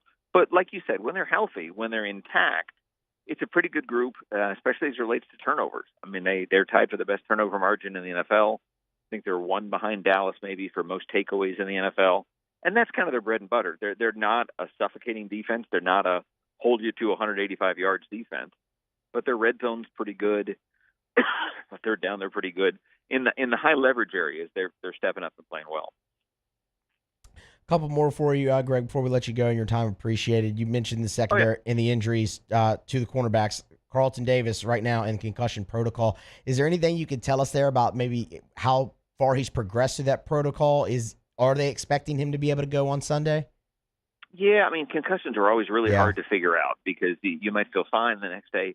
I think they're going to kind of do the normal NFL concussion protocol strategy, which is wait another day, bring him along Thursday or Friday in a limited capacity, and if he feels well and doesn't have symptoms, you give him to a neurologist on Friday afternoon or Saturday and see if he clears. The nice thing the Bucs have is that they've had Jamel Dean and Carlton Davis both miss 4 games this year, so their third corner is a guy named Zion McCollum, who's played at a pretty high level, a pretty comparable level to those two. So they'd like to be at full strength, but if they're down only one corner, that is one position where they can kind of fill somebody in, and there's not a dramatic drop-off. He's not probably as consistent as Carlton Davis, but he's somebody they have a lot of confidence in. And lastly, kind of looking at the game, because, I mean, it's a big one. And, look, this matchup has decided the division more often than not, it feels like, in the last handful of years. Last year being no exception. It was a game in Tampa, tightly contested. When you look at this, Tampa looks like they have the majority of the advantages, but it's the NFL and anything can happen. What is one matchup that you think is the key? Like, if Tampa's going to win, it has to happen. This has to happen in order for them to get it done. Yeah, it would start with takeaways is what I would say. I mean, I think the last couple Saints games have kind of hinged on some late turnovers. So it probably starts there. Getting the Carr pressuring him. If you give him time, this is a defense that's given up a lot of long plays. So, not only Olave but Rashid Shaheed are guys that can be dangerous against this defense. I think they've played with a lot of confidence. They've been really careful about avoiding turnovers. They're doing all the right things within this 4-game win streak. But again, they probably haven't been as good a team overall this season at home as they are on the road. We don't really know how Bowles will handle a second time through opponents. Last year they were able to get the wins they needed to clinch a championship, but it wasn't anything they did emphatically. This team has a chance to kind of do what the Super Bowl team did in finishing the year with a head of steam. I'm not saying this is a Super Bowl team at all, but in 2020 they ended the regular season with 6 straight wins. And I think that gave them a dose of steam for the postseason that not a lot of postseason teams have. So they're still going to be a 9 or a 10-win team who's probably a home underdog to open the playoffs against the Cowboys or the Eagles. But I think if they do that with the win streak, I think that gives them a confidence that they can beat, a team that probably has a better record in the playoffs in the first round at least. Saints and Bucks from Tampa on Sunday. Greg Auman, Fox Sports, on Twitter at Greg Auman, giving us a preview of Tampa. Greg, we appreciate the time. Thank you, and have a great day. All right, thanks, you too. Have a good one. Absolutely. All right, well, there you have it. Saints Bucks on Sunday. We'll come back around to it again in the third hour, kind of reset the injury report and whatnot, kind of finish going through it there as we did a little bit. But look, man, I'm gonna tell you right now, one of the things that just really, really, really sticks out in this game is no Marshawn Lattimore. When you have Mike Evans on the other side and you have the connection that he and Baker Mayfield have had this season, Greg talked about the big play threat of the Saints receivers going up against that secondary. I'll flip it and say the opposite for this. I mean, Lattimore and Evans, we know what that matchup has been. Not having Lattimore, and it has been pitch and catch for Baker Mayfield and Mike Evans this year. So that's no. By the way, Chris Godwin's over there too still. So that's something to definitely keep an eye on as the week progresses. And you know you're not going to have Lattimore for this game. All right, we're going to grab a break, come back on the other side, flip back to LSU. They're getting set to face Wisconsin in the ReliaQuest Bowl on Monday, New Year's Day. Who's in, who's out? We'll take a closer look at each team's roster depth as the game nears. That's next on AFR. AFR. Brought to you by Darren James and Associates, brokered by LPT Realty. Tell you every day. Every home listed by every company all in one place. You know where to find them. Agent225.com. Agent225.com. And Darren has joined LPT Realty, the fastest growing real estate company ever. Literally. In 1 year, LPT Realty has gone from 0 agents to 6,000 agents. Some of the most well-known real estate companies in the world, it took 7 to 10 years to build that type of volume. LPT Realty did it in 1 year. Why? Communication, marketing, the way that they market homes, their properties, your clients listing, the resources they provide you, and for you, the realtor, the agent, the way that they handle revenue share and distribution is unparalleled. Toy Hamilton over in Lafayette has joined Darren James's team and LPT Realty as well. You could be next. Agent225.com. Think real estate, think Darren James. Bayou Ford is taking $15,000 off MSRP on new 23 Ford Expedition. $15,000 off new Ford Expedition. And all new Bayou Ford vehicles come with a 1 million mile warranty. The crew at Bayou Ford is going to do right by you.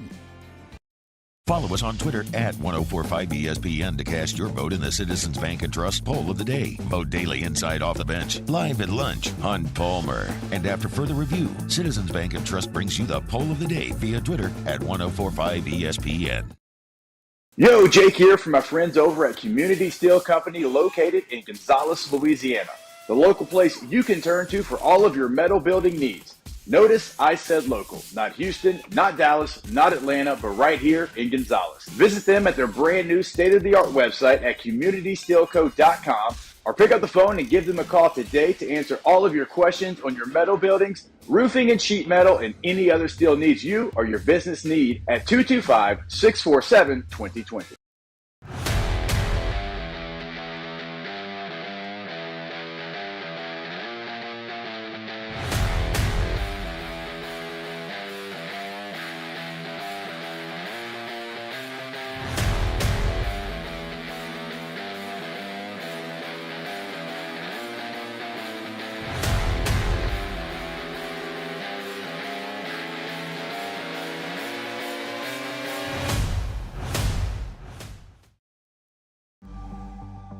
The interior of an Infiniti is thoughtfully designed to be all about you.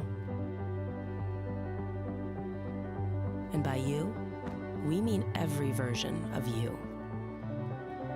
Because there's luxury you can feel, and there's luxury that lets you feel. Infinitely you. Experience luxury like never before with Infiniti Premium Care, included with the 2023 QX80 at your local retailer.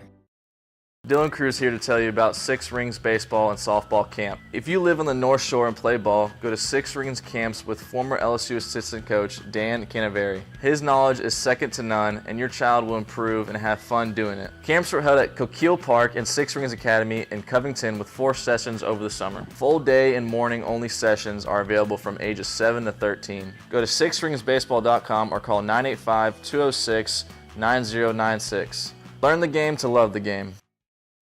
Electricity is all around us, and our families depend on it. Every day is sparked by the power of a cold drink or a warm meal, a movie night, and a comforting light at the end of a dark hallway. From sunrise to sunset, playtime to bedtime, our team is ready to take care of your electrical needs, even in the case of an after.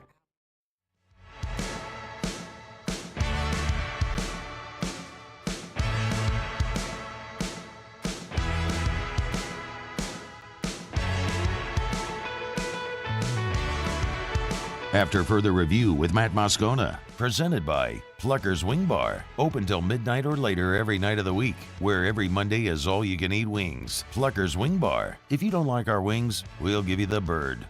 As we get on down the road, brought to you by the Williamson Eye Center. Call 924-2020, 924-2020, or go to williamsoneye.com. That's williamsoneye.com. Been reminding you, we are really cutting it close now. But if you do want to get in before the end of the year, and get that refractive procedure done. Maybe you have SFA funds that don't roll over. Use it or lose it. They're going to expire at the end of the year. You got a week to go, and they could probably get you in next week. Might be a challenge, but it's worth a shot. WilliamsonEye.com. That's WilliamsonEye.com, or call 924-2020. That's 924-2020. Dr. Blake Williamson and the gang just do awesome work. They're wishing everybody a Merry Christmas and certainly happy holidays to everybody in the whole listening area. And as we move into 2024, if you're thinking about ditching contacts and glasses forever, the Williamson Eye Center can help. Call 924-2020, 924-2020, or go to williamsoneye.com. All right, back here on After Further Review, Musso filling in for Moscona. I'm going to flip it over here back to LSU and Wisconsin, because bowl games, they've obviously changed so much in the modern era of college football. This one's very intriguing, though. And it really has nothing to do with LSU playing Wisconsin. It's intriguing because you want to see what you have in Garrett Nussmeier for your LSU fans. You're also now going into this without Mike Denbrock, so you have that aspect of it where you need a new offensive coordinator, and Joe Sloan and Cortez Hankton being co-interim offensive coordinators. Joe Sloan having been an offensive coordinator already when he was at Louisiana Tech. This is one heck of an audition. I think plenty of people believe that this is a shot for LSU to be like, okay, we got that. All right, promote from within, or we got that. Okay, let's see what's going on. So there's obviously plenty of intrigue there, and how might the offense change or whatnot. The question that's always asked, though, with the bowls now is who's in, who's out. And with this one, LSU Wisconsin ReliaQuest Bowl, you definitely have star power missing, right? I mean, obviously, without Jaden Daniels, the best player in college football this year, playing in the game, you're missing the game's biggest star. But when you look at it from a whole, from the LSU side, you feel really good about what's showing up to play in this game, whether it be Malik Neighbors and Brian Thomas, how we found out earlier today that Mekhi Wingo is going to come back from the injury and play in this football game. You feel real good from that standpoint. When you look at Wisconsin, and we're going to go through some of their key misses here in this game, but what you'll find is they might not be as bad off as previously or potentially thought, given some of these players that opted out now or entered the transfer portal, however you want to say it. Now, I think LSU's in a better position, and what we're about to talk about will demonstrate that. But all in all, when we come to the end, I think we have a chance to see a really highly contested football game between the Badgers and the Tigers on Monday. So there is intrigue in this. Look, for Wisconsin and their opt-outs or transfers, however you want to call it, it's a little bit of both. The biggest one is running back Braylon Allen, because Braylon Allen is a 1,000-yard rusher. Like, that's what he is. And look, I understand Luke Fickell, they've changed that offense up, right? It's not the I formation, just 22 personnel. We're going to run it down your throat that you saw with Jonathan Taylor or Monte Ball or those guys, in the past at Wisconsin. But they're still a running team. That was still their bread and butter. That was still their strength. They still tried to muddy games up with defense and running the ball behind Braylon Allen, and they're not going to be able to do that because he has opted out and entered the draft and is not playing in this football game.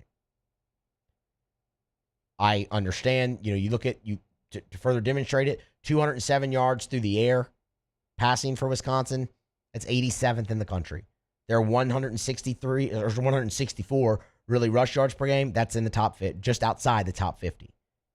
That's their bread and butter. So they're not going to have that. To replace him, you're going to have Jackson Acker, who has less than 250 yards rushing on the year if you're Wisconsin, and not a lot of experience. It's a redshirt sophomore, and you have a redshirt freshman behind him who's got even less of everything. Tanner Mordecai, he's there. He is your leading rusher right now if you're Wisconsin, and we'll get to that. But that's a spot I like LSU's advantage, because their best player in Braylon Allen is out, and you're getting Mekhi Wingo back for this game. Like, LSU should be able to stop the run in this game, and if they can, hopefully they can make Wisconsin one-dimensional. The other big one on offense is in the middle of the line, and that is center Tanner Bortolini. And I believe we talked about this actually on AFR when it was announced that he opted out for the bowl game. Accepted an invite to the Senior Bowl, so he'll go down to Mobile and do that. He's a very versatile offensive lineman. Has played both guard spots, center, tackle. Like, he's played every position. He's just been very, very versatile and has played a lot of football as well. This is a guy who this was his 5th year, so I mean, veteran player. And in the middle of your line. Where it becomes intriguing is who's going to replace him, and that's going to be Jake Renfro. Jake Renfro missed all of 2022 with an injury, and then served as the backup center this year for Wisconsin, but did not see any playing time. He's going to see his first playing time in 2 years when they face LSU.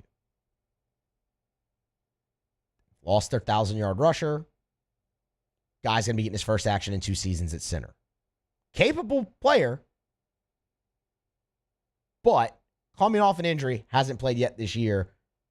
You like that a little bit in the middle of that line if you're LSU. And again, getting back what you're getting back. Those are the big ones on offense. Defensively, the biggest one to me is nickelback Jason Maitre, and he's their best nickel. And when you look at how LSU has been able to move receivers in and out of that slot position, whether it be Malik Neighbors, Brian Thomas, Kyron Lacey. I mean, how they've been in love with that slot fade all year, right? And they've moved all of them there, and just moving Neighbors around in general. I like that matchup an awful lot for LSU. Again, you can talk about, okay, how might the offense change a little bit with Sloan and Hankton at the controls instead of Mike Denbrock?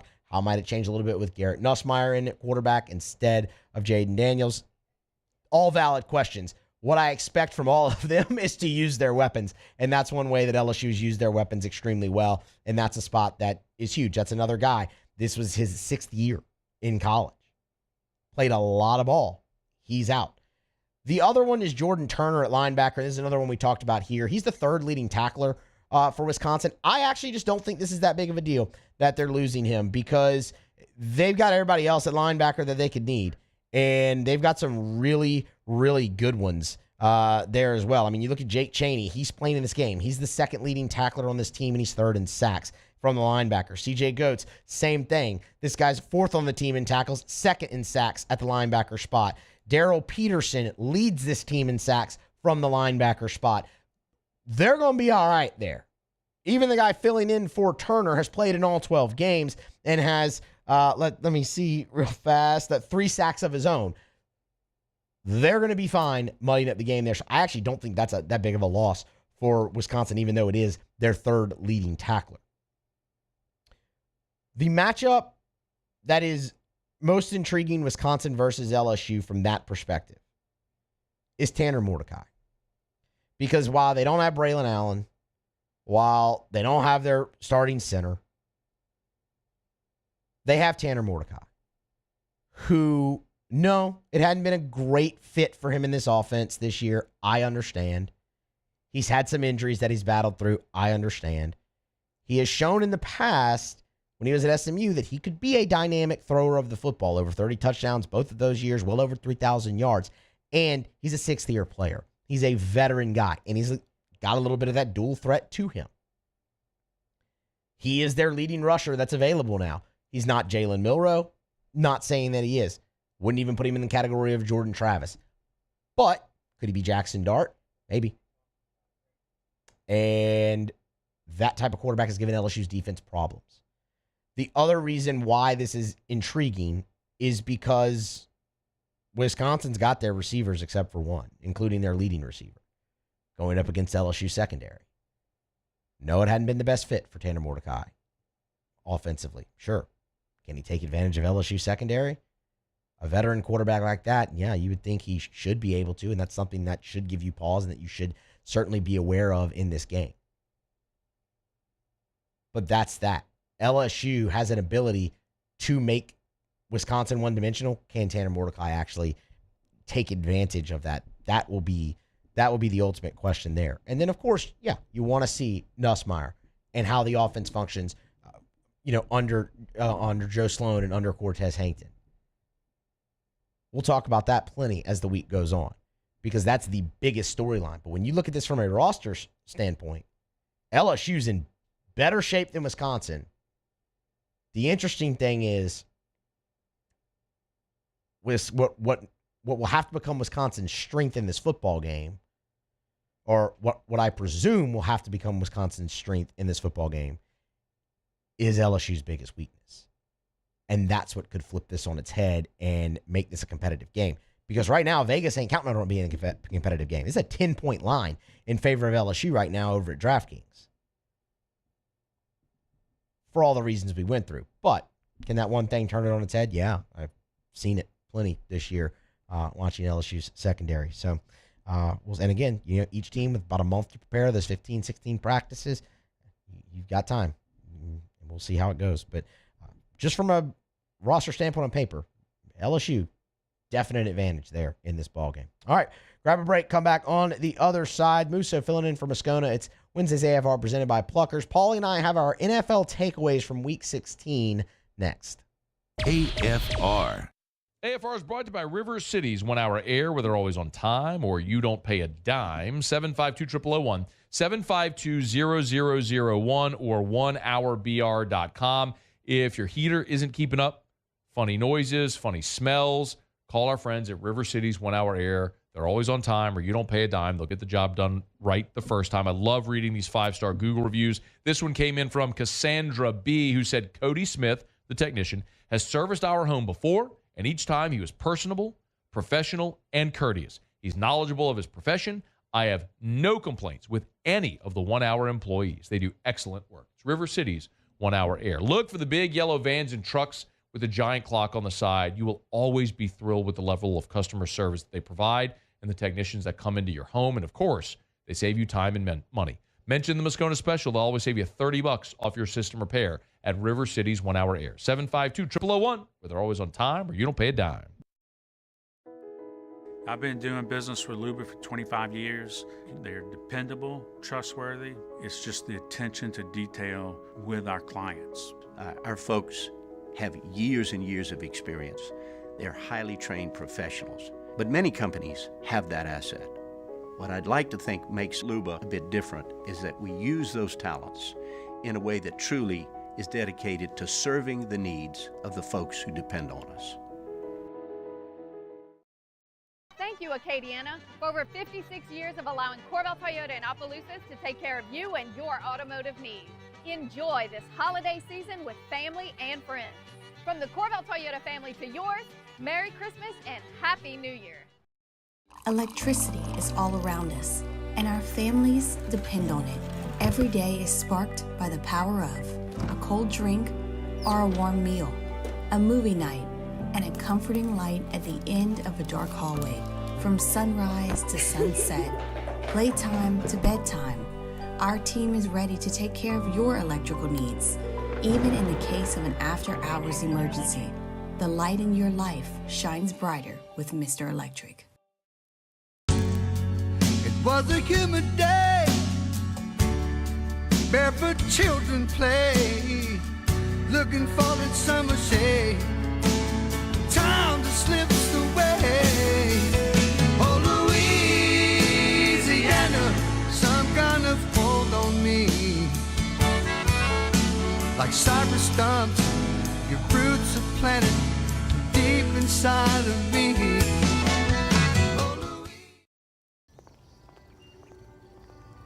Would a couple that just came from a couples massage have any use for the massage seats of the Infiniti QX60? Yes, it appears they would. With driver and passenger massage seats, mute all your notifications and feel infinitely you.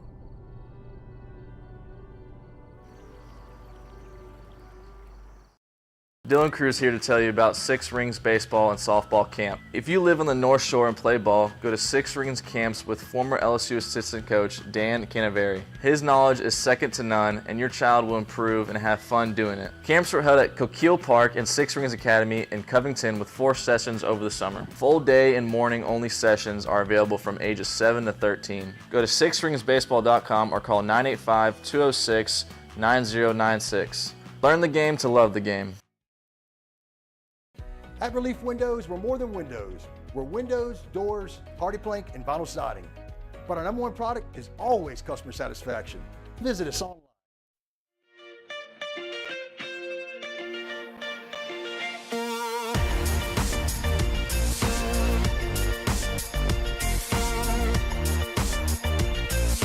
After further review with Matt Moscona, presented by Pluckers Wing Bar, open till midnight or later every night of the week, where every Monday is all-you-can-eat wings. Pluckers Wing Bar. If you don't like our wings, we'll give you the bird. As we get on down the road, remind you about Relief Windows and ReliefWindows.com. Energy-efficient replacement windows, beautiful entry doors, hardy plank, and vinyl siding. They do it all at Relief Windows and ReliefWindows.com. Not only do they do it better, but with better customer service as well. That's what you'll always hear from Brandon Holly and the gang. Hey, look, bottom line is, man, there are people that will, undercut price, beat you on price. And the reality is, you get what you pay for in life. You want superior quality, products, service, that's what you get at Relief Windows. Like Brandon Holly and Relief Windows offer a wood window product that comes with a lifetime warranty. And oh, by the way, they never take $1 from you until they're done and you're thrilled with the work that they've done. That's Relief Windows. It's windows, doors, siding, but it's also experience, quality, and service. It's Relief Windows and ReliefWindows.com. Check them out online. Again, Relief Windows and ReliefWindows.com.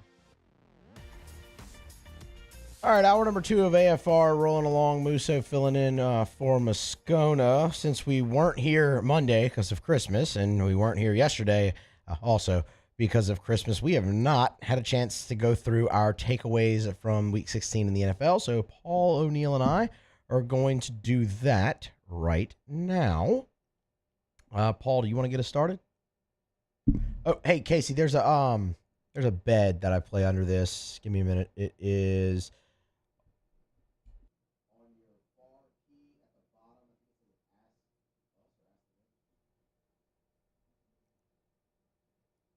Did I describe it right?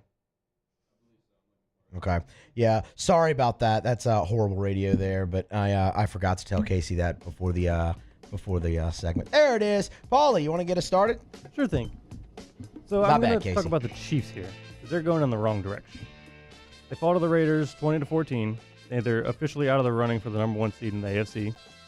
The Raiders scored 2 defensive touchdowns, 1 fumble recovery, and a pick six. What's worse, the Raiders didn't even complete a pass after the first quarter. The first quarter.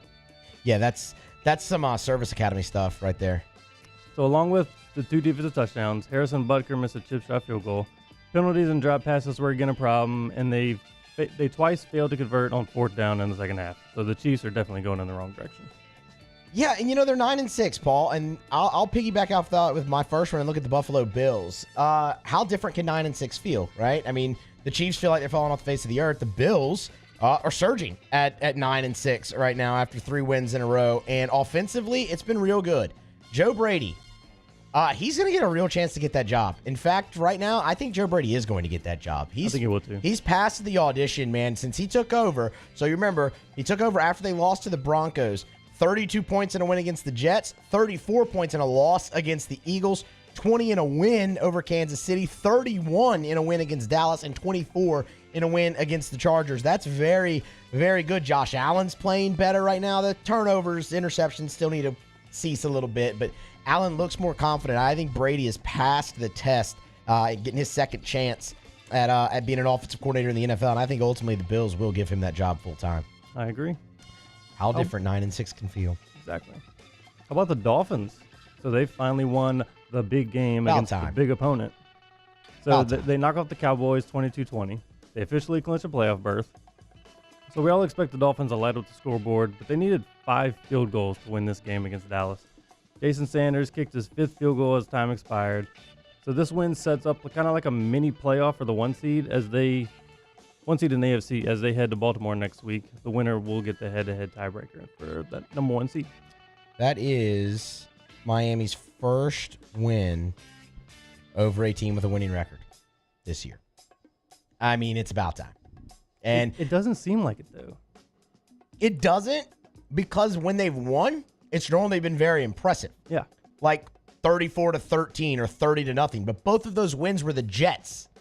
The Jets aren't good. Not without Aaron Rodgers, at least. The Jets aren't good. So, it's, and then when you play Philadelphia, 31-17, they lose. So, it's been interesting. What was an interesting dynamic in that game was the success that Miami's had at home and the struggles Dallas has had on the road. And ultimately, in the end, that did rear its ugly head there as the Dolphins could win. But you know what? Good on them. Finally, took them long enough to get that big win, and they do it late in the year.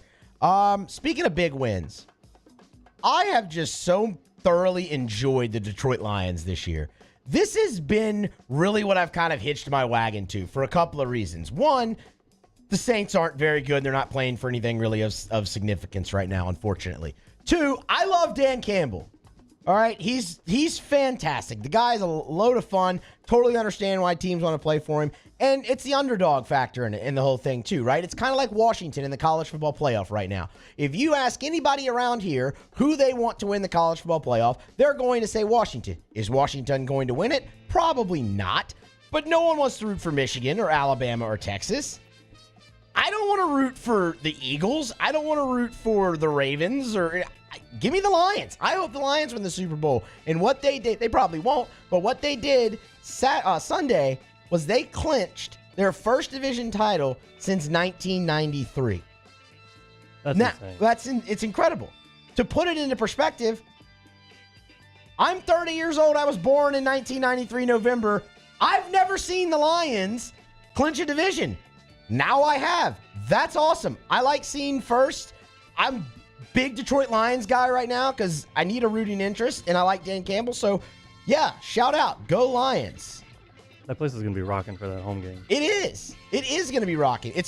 I hope they go upset the Cowboys on the road this week. You could be looking, if they upset the Cowboys, you could be looking at a 13-win Lions team. 13-4.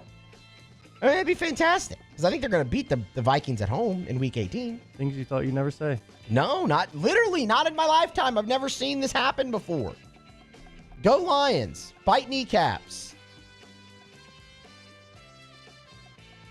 How about the Browns? Yeah, they're doing well too. Who needs rookie sensations or young and mobile quarterbacks? Just go to the couch and find Joe Flacco. He's got the Browns to a 10-5 record. Well, not all the way 10-5 record, but the Browns are currently a 10-5. They beat the Texans on Sunday. Flacco threw for 368 yards and 3 touchdowns. He did have 2 interceptions, but not important. They won. No. Amari Cooper had 265 of those 300 and plus yards. He had 2 touchdowns. The Browns are in the driver's seat for the wild card spot. They do have a small but slim chance to win the division. Not likely, but still, it's possible. This is why it's always intriguing when teams like Phillip Rivers a few years ago, like, oh, would somebody call Phillip Rivers? How soon could he play? Joe Flacco's now, Joe Flacco's elite, as we all know. But 4 straight wins, setting franchise records with his receivers. Yeah, Joe Flacco. Love that. It's another great story. And then you mentioned they have a shot to win the division still outside. That's because the Baltimore Ravens look like the best team in the NFL right now, but that's an easy, low-hanging fruit there. Lamar Jackson, though, right now, I'll go ahead and make a prediction here. I think he's going to win a second MVP. That was a show he was able to put on Monday night on a stage with so many eyes on it up against what many had thought was another MVP candidate in Brock Purdy. That ship has sailed. But for Lamar to be able to seize that opportunity and kind of flip the tide there, it's going to be hard-pressed.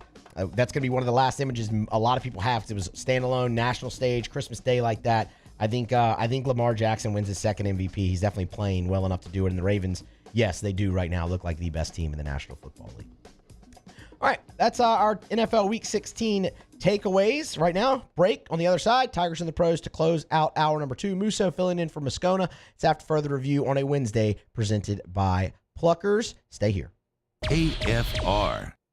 Man, it's always a great time to get by Rouse's. If it's just that grab-and-go dinner option, maybe you need to run in and get a few grocery items.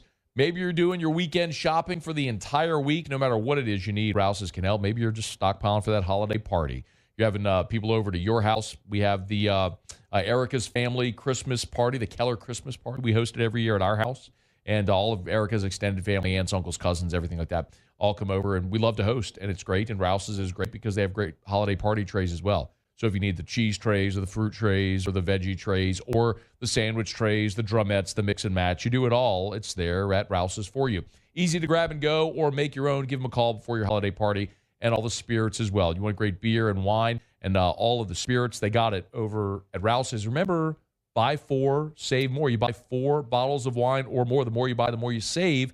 Allows you to try some really interesting wines. It's at Rouse's. This feels like home. Bayou Chrysler Dodge Jeep Ram has $10,000 off MSRP on new 23 Jeep Grand Cherokee, $10,000 off new Jeep Grand Cherokee, and all new Bayou Automotive vehicles come with a 1 million mile warranty. The crew at Bayou Automotive is going to do right by you.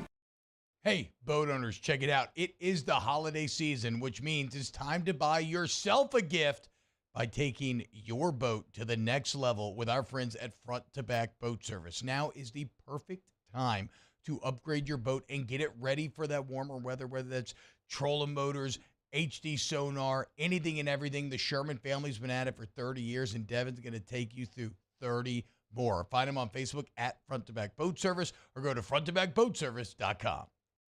Hey, it's Matt Moscona. For years, you've heard me tell you about Insurance Network of Louisiana, helping you find better coverage for less money. But it's not just for your home and auto. They also offer commercial property. So, retail stores, professional offices like doctors, dentists, attorneys, clothing boutiques. Insurance Network of Louisiana can find you better coverage for less money. They service the entire state of Louisiana, and they're local. So call today at 293-0450 or lainsurance.net.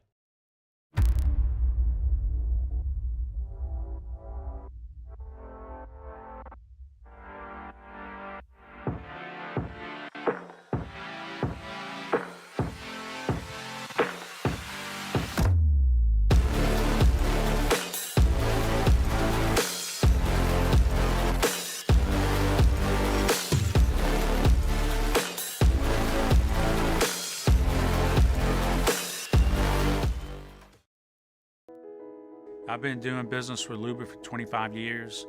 They're dependable, trustworthy. It's just the attention to detail with our clients. Our folks have years and years of experience. They're highly trained professionals, but many companies have that asset.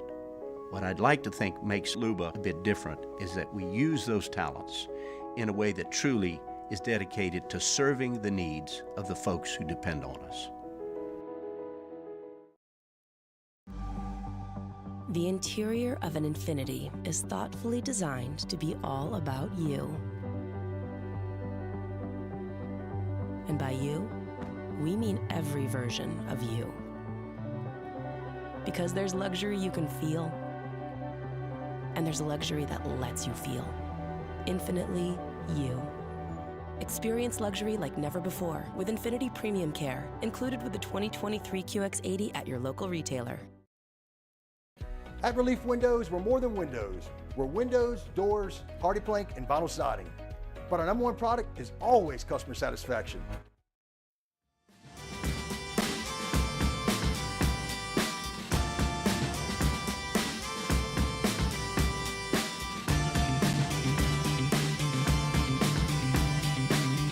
After further review with Matt Moscona, presented by Pluckers Wing Bar, open till midnight or later every night of the week, where every Monday is all-you-can-eat wings. Pluckers Wing Bar. If you don't like our wings, we'll give you the bird.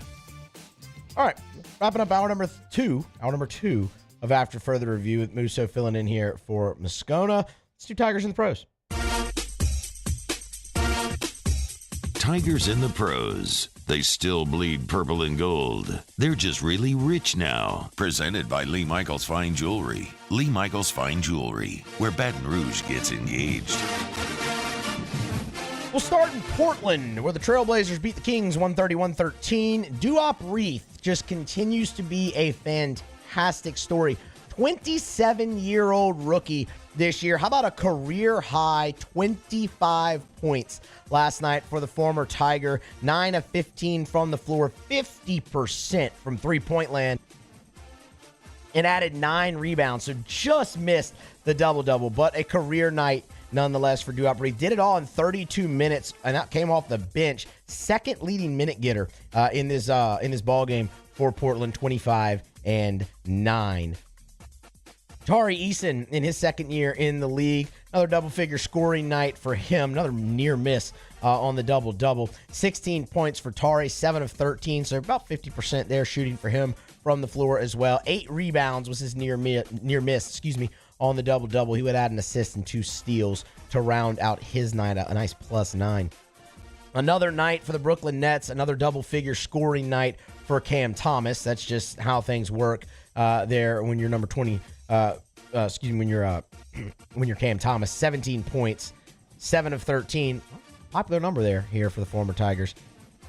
And 3 of 4 from the free throw line. Pretty much it on the stat sheet for him. The 1 rebound, the 1 assist, but Cam's out there to get buckets. We know that. Nas Reed last night for the Minnesota Timberwolves. That's who we'll wrap it up with. Nas, I lost him. Give me a moment.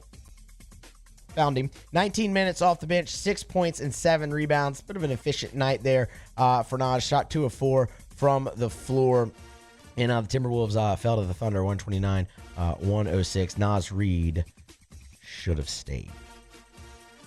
That's Tigers in the Pros. It's brought to you by Lee Michaels Fine Jewelry. Every day here we tell you about Lee Michaels Fine Jewelry and the gift in the little red box. Christmas just passed, but look, birthdays, anniversaries, if you're thinking of popping the question, all of that still on the horizon. You go to one place only, Lee Michaels Fine Jewelry. Let them show you what they can do with the diamond and that gift in the little red box. All right, just about going to do it here for hour number 2 of After Further Review, and it's been a jam-packed show so far. Greg Auman was with us to start this hour. We got a preview of the Tampa Bay Buccaneers, Saints-Bucks Sunday from Tampa. NFC South on the line, Saints playoff life on the line. Win and they're alive, lose and they are officially eliminated. So talked plenty of that with Greg Auman. We got to look at the ReliaQuest Bowl between LSU and Wisconsin. Talked a little bit about the matchups there, but mainly who's in, who's out of that ball game. LSU got great news earlier today. If you missed it, Mekhi Wingo, of course, who had surgery midway through the season, missed the final 6 games, will play in the ReliaQuest Bowl against the Badgers. Going to keep it LSU focused when we come back. Two Tigers saw their draft stock pretty solidified by ESPN early yesterday morning. And in doing so, also provided a nice couple of comps. One you've heard, one picking up some steam. We'll tell you about that next. Sports Center, and then hour number 3 of AFR. Musso in for Moscona. We're presented by Pluckers. AFR. AFR is brought to you by South Point Volkswagen and SouthPointVW.com. As we put a button here in hour number 2, I love telling you about South Point Volkswagen, especially this time of year, because Sign Then Drive is going on. Sign Then Drive is the single best sale that they have all year over at South Point Volkswagen. It is easy. 0 down, 0 due at signing, no first month's payment, no security deposit. You sign your name, and you drive away in a brand-new vehicle from South Point Volkswagen. With Louisiana's largest volume Volkswagen dealer, you have the greatest selection as well.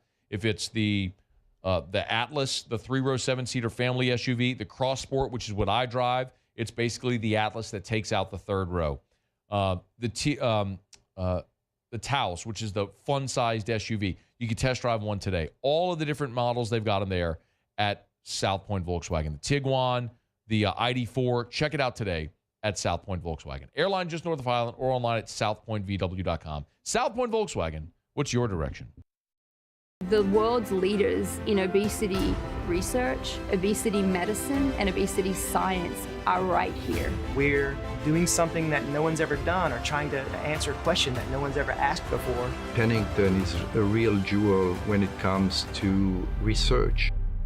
We are finding the solutions to the world's worst chronic disease, which is obesity. Louisiana needs Pennington Biomedical. There it is, the extra mile, on the border of expected and extraordinary, for those willing to go further, like vans customized for work or play, with safety and tech to keep you connected, supported by a 5-star sales, service, and finance team, and backed by the 1-star you know. So go the extra mile. It's never crowded, because so few have what it takes to go there. Mercedes-Benz Vans. Electricity is all around us, and our families depend on it. Every day is sparked by the power of a cold drink or a warm meal, a movie night, and a comforting light at the end of a dark hallway. From sunrise to sunset, playtime to bedtime, our team is ready to take care of your electrical needs, even in the case of an after-hours emergency. The light in your life shines brighter with Mr. Electric. Would a couple that just came from a couples massage have any use for the massage seats of the Infiniti QX60? Yes, it appears they would. With driver and passenger massage seats, mute all your notifications and feel infinitely you.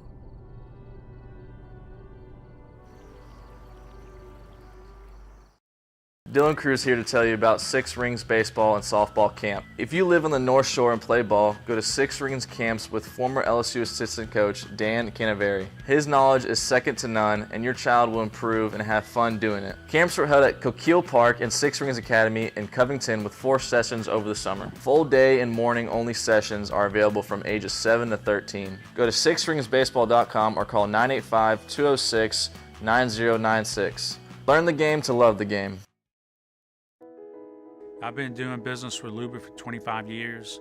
They're dependable, trustworthy. It's just the attention to detail with our clients. Our folks have years and years of experience. They're highly trained professionals, but many companies have that asset. What I'd like to think makes Luba a bit different is that we use those talents in a way that truly is dedicated to serving the needs of the folks who depend on us.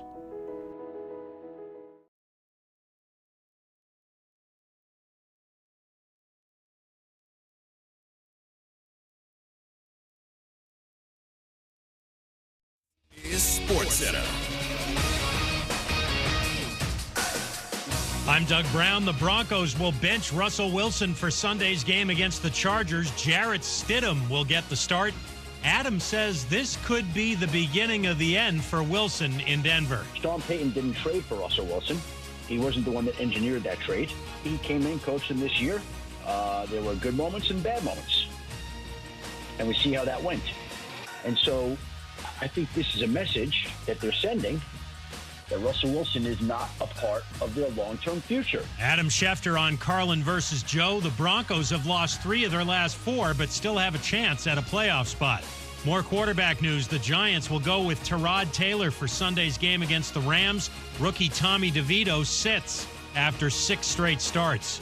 And the Commanders will start Jacoby Brissett at quarterback against the 49ers Sunday. Sam Howell started their first 15 games of the season. The NBA today approves the sale of controlling interest in the Dallas Mavericks from Mark Cuban to the families that run the Las Vegas Sands Casino Company. Hey, it's Michelle Smallman from Unsportsmanlike. I just want to wish everyone a happy and healthy holiday and a happy new year. We'll see you in 2024. It's Unsportsmanlike, 6 a.m. Eastern, right here on ESPN Radio, ESPN2, and ESPNU. Matt Moscona. I'm very important. After further review. Say it one more time. After further review with Matt Moscona. And here we go. Live from the Mercedes-Benz of Baton Rouge Studios. Let's ride.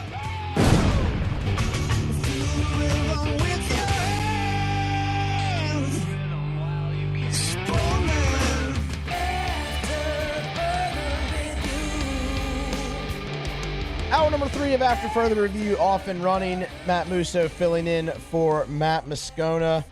Scone is back next week on Tuesday. LSU plays Wisconsin in the ReliaQuest Bowl on New Year's Day, so we will treat that like a game day, like you would on a normal Saturday in college in LSU's football season. So no daily shows that day. So Tuesday is when we'll be back next week with all the daily shows, and Matt will be back then. I am here with you today for one more hour, tomorrow, and as well on Friday. Casey Gaines and Paul O'Neill along for the ride as well. 2 hours in the books and one more to go, and we got plenty to do here. Pluckers trivia, Otters locks. Get you one final check-in on that Saints-Bucks injury report. We kind of went through it halfway earlier in the show.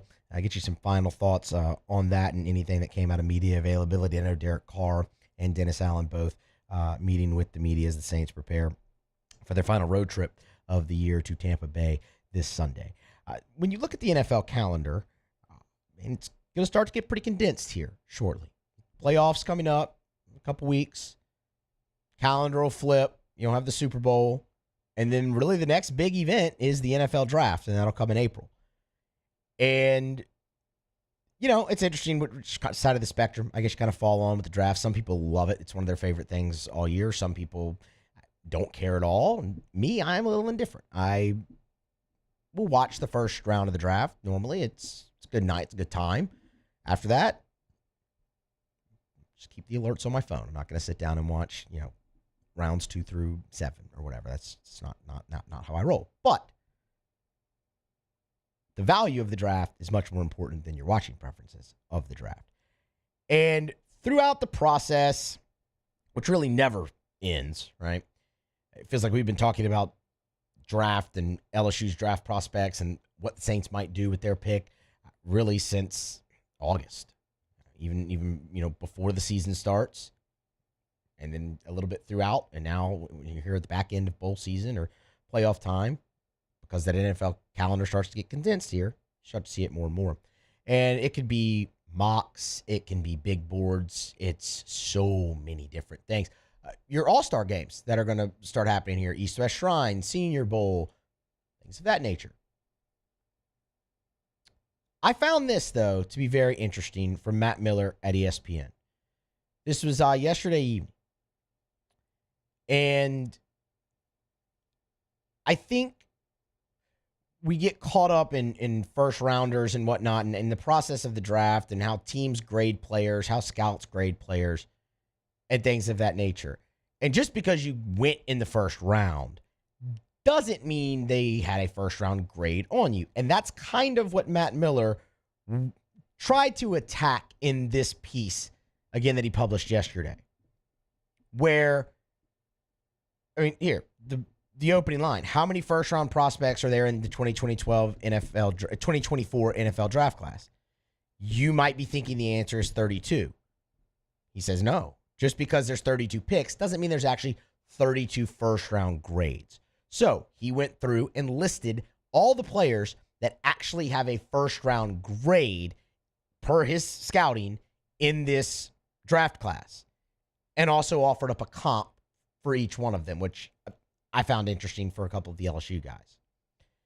In the end of the 32 picks that are going to be made in the first round, he assigned 14 actual first-round grades, and LSU has 2 of them. And you can guess who they are. You know the answer to this question. One of them is Jaden Daniels, and the other is Malik Neighbors. Where they fall is much more interesting.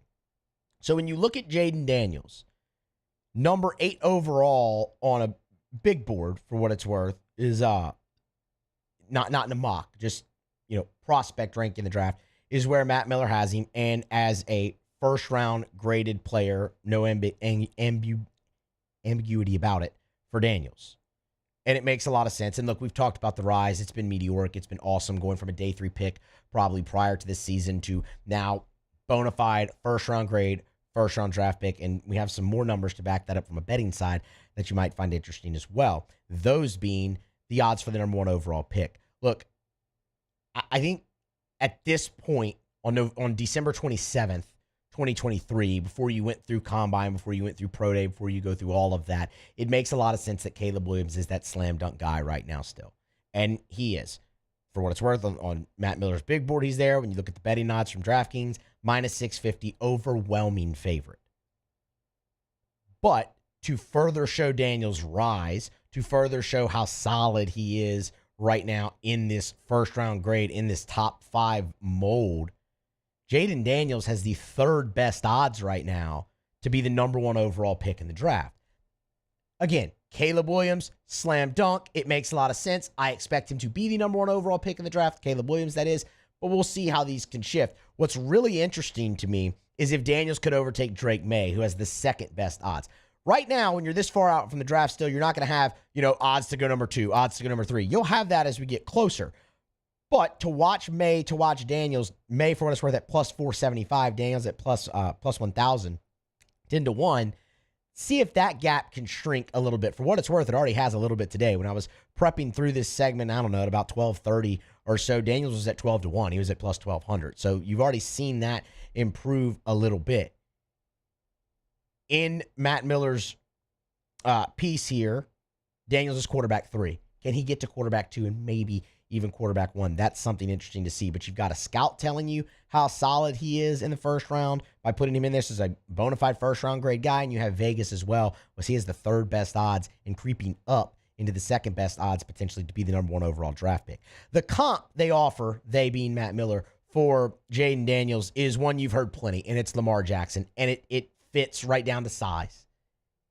And it speaks incredibly well on Jaden Daniels. I'm not saying he's going to be the next Lamar Jackson, but when you look at the deep ball, and again, like I said, size, I think Lamar's listed at 215, I believe. And I mean, Jaden Daniels is 6'4", 210.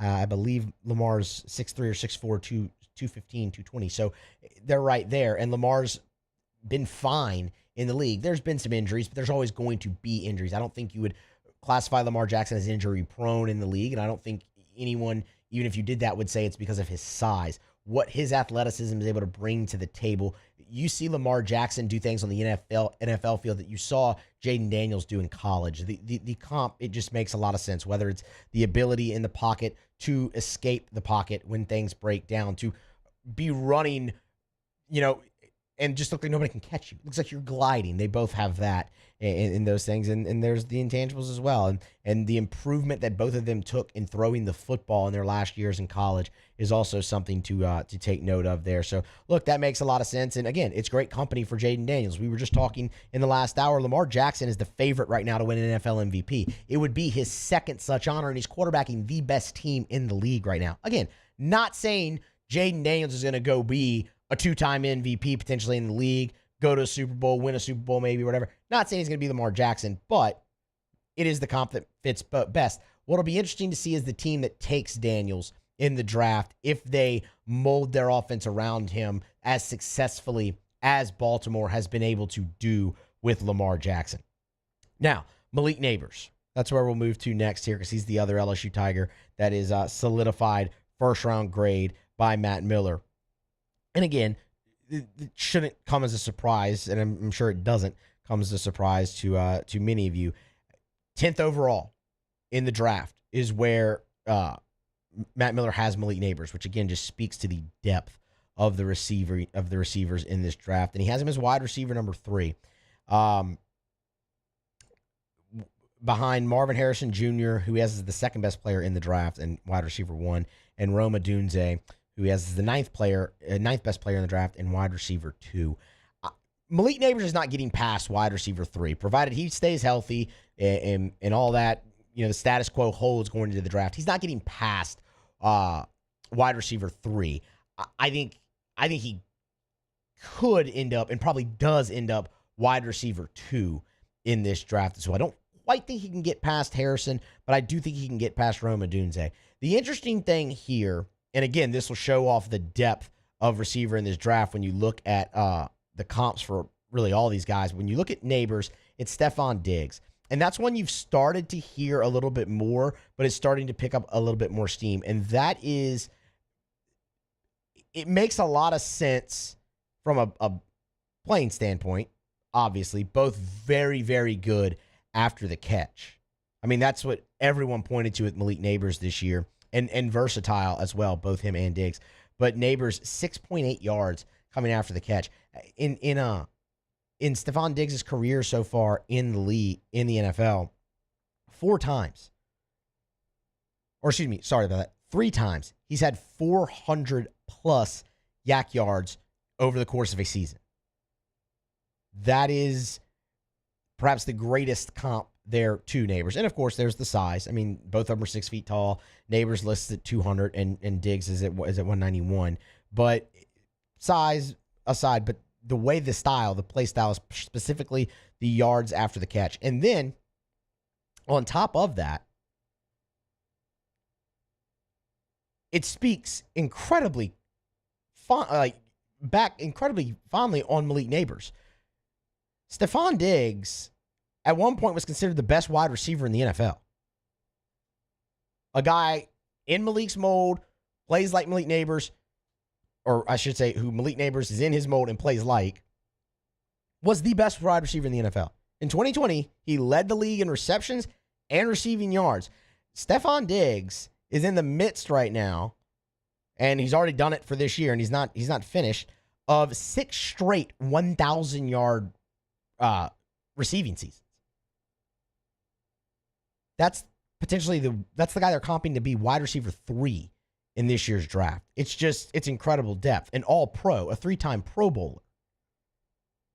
And you could potentially get that at pick 10 in this draft. Receiver's insane, but I love the comp for Neighbors there with Diggs, and love to see him get that recognition. Again, I'll be curious to see if he can pass up Rome Odunze. Don't think he can catch Marvin Harrison, but can Malik Neighbors work his way into wide receiver 2? You've already seen a few mocks have him there in the mold of wide receiver 2. So we will see. One guy that was not mentioned in here was Brian Thomas from an LSU perspective. That doesn't totally surprise me. Thomas has been more of a fringe guy anyway. I know, let's see, it was Chris Trapasso had him in the first round of his latest mock draft. Dane Bugler from The Athletic also had Brian Thomas as a first-round pick. So there's going to be a very interesting decision to make if you're Brian Thomas. Look, he's going to play in this bowl game. Could that potentially raise his stock? Maybe. I don't know how much you can really do that. Where I think Thomas's stock gets raised is at the testing, at Combine, at Pro Day, because he's just a physical freak. He's going to test off the charts. The things that man can do at his size, it doesn't come along every now and then. That's the guy I think you could see possibly move into this, right? If you're looking for the next guy who could potentially be that solidified first-round grade on a player as the process goes forward, it very well could be Brian Thomas, just because once he gets on that circuit where he can test and show off all the agility and strength and speed and things of that nature, the only place to go for him is up. So there will be a decision to make. That will be one of the more interesting ones to watch throughout this process for LSU fans and the coaching staff.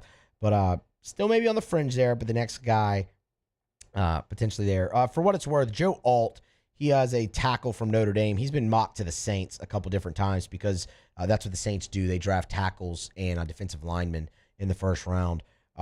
He was also on this list and was offensive lineman number 2 here behind the guy from Penn State, whose name I'm not even going to attempt to pronounce because I'll just completely butcher it. So keep that in mind. File it away. I've seen Joe Alt to the Saints in plenty of mock drafts, and he'd be considered a bona fide first-round pick, and that is at the offensive tackle position. All right, we're going to grab a break, come back on the other side. Back to Saints-Bucks. Get you a final look at the injury report and anything that popped out of media availability with Derek Carr and Dennis Allen. It's Wednesday's edition of AFR presented by Pluckers. Stay here. AFR. AFR is brought to you by the Watermark Hotel and the Renaissance Hotel, 2 beautiful hotel properties in Baton Rouge, the Watermark downtown, the Renaissance Southtown right there on Bluebonnet. And when it comes to hosting your event, both the Watermark and the Renaissance are perfect. The Watermark is a gorgeous, elegant spot in downtown Baton Rouge. That wedding reception, that smaller gathering, that meeting space, they can do it. They've kept so much of the history and tradition of that iconic building while modernizing it. The Gregory is a great restaurant inside of the Watermark as well. And then, of course, the Renaissance Hotel, Southtown, right there on Bluebonnet in Baton Rouge. It's more modern. It's a gorgeous, gorgeous hotel property at the Renaissance Hotel where they have meeting space that can accommodate up to 500 people, 7,000 square foot of meeting space, perfectly located right off of Bluebonnet and I-10. It's the Watermark and the Renaissance Hotels in Baton Rouge. Bayou Chrysler Dodge Jeep Ram has $10,000 off MSRP on new 23 Jeep Grand Cherokee. $10,000 off new Jeep Grand Cherokee. And all new Bayou Automotive vehicles come with a 1 million mile warranty. The crew at Bayou Automotive is going to do right by you. Life in Louisiana is like a run-on sentence. A poem that doesn't rhyme. Life is here, now. For life's moments, big and small, always there. The right card, the right care. The importance of doing this Fortified program and offering it to people down here is, number one, the only real chance you're going to get to do this is when you put on a new roof or build new. And through companies like HUDCO, who's kind of leading the way in this thing, it's going to offer the customers a huge advantage in the insurance market and the price of their insurance. You know, we're not looking to make a fortune off fortifying. We're trying to give you a better product than our competitor at the moment. I'm trying to do something that he can. I'm trying to give you something better. So a lot of these insurance shops, you're getting a re-roof, you're only paying your deductible. Let's sit down and talk about the Fortified and let's see what it does to your insurance premium. You're getting a steal. Yeah. You're getting a brand new roof and a Fortified certificate for your deductible, essentially. I think we're rocking and rolling.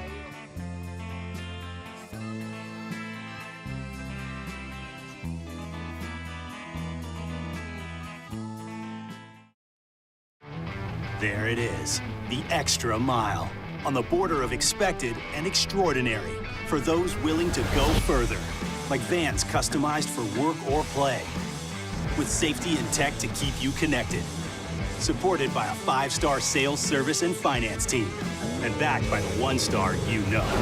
So go the extra mile. It's never crowded, because so few have what it takes to go there. Mercedes-Benz Vans.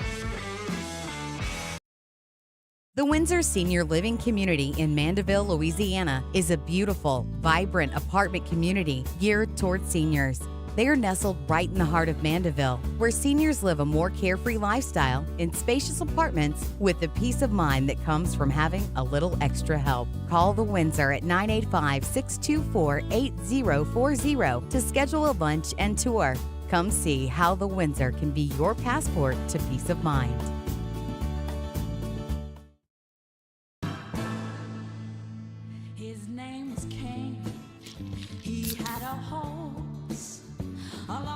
Countryside,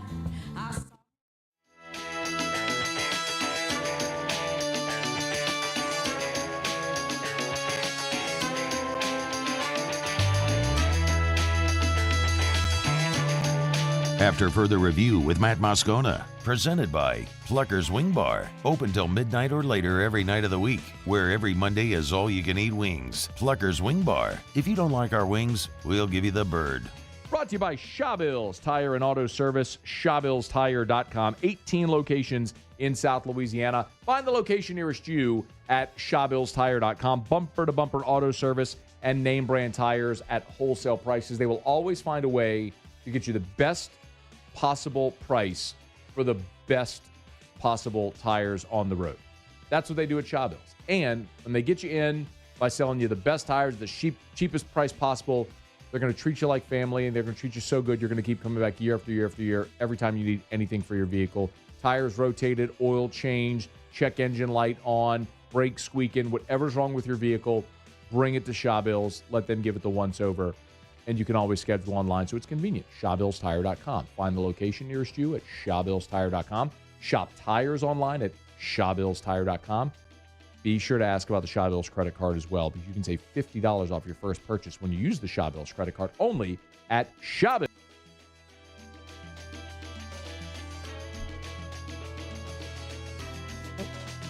All right, back here, hour number 3 after further review. Musso driving you home. Scone on vacay this week, taking a little long Christmas break there and into the new year. Saints will play the Bucs this Sunday in Tampa. Saints need to win. It's actually a must win. If they lose, they are officially eliminated from playoff contention. So if they want to keep those hopes alive, they have to win and hope that Tampa stubs their toe along the way. Tampa just has to win one of the last 2 to clinch the NFC South for the 3rd straight year and trip to the playoffs. So keep in mind, if the Saints do beat Tampa Bay on Sunday, New Orleans would then need to beat Atlanta in Week 18 and have Tampa Bay lose to Carolina, and that would give the Saints the NFC South and a trip to the playoffs. That's basically their only path in after they lost to the Rams on last Thursday night. Speaking of last Thursday night, the good news, I guess if you want to call it out of that game, is the Saints came out of it pretty healthy, at least from guys who played in that game, right? Now, obviously, you knew coming in to this week that you were still dealing with the injuries to Marshawn Lattimore and to Michael Thomas. Dennis Allen yesterday, when he met with the media on Tuesday, said he did not expect for the Saints to have either of those guys when they face the Bucs on Sunday. So no Marshawn Lattimore, no Michael Thomas. We touched on this a little bit in the second hour in our chat with Greg Auman. That is one of the biggest matchups to watch, and one of the biggest things I think that favors the Buccaneers in this game is the no Marshawn Lattimore. I mean, we all know about Lattimore and Evans.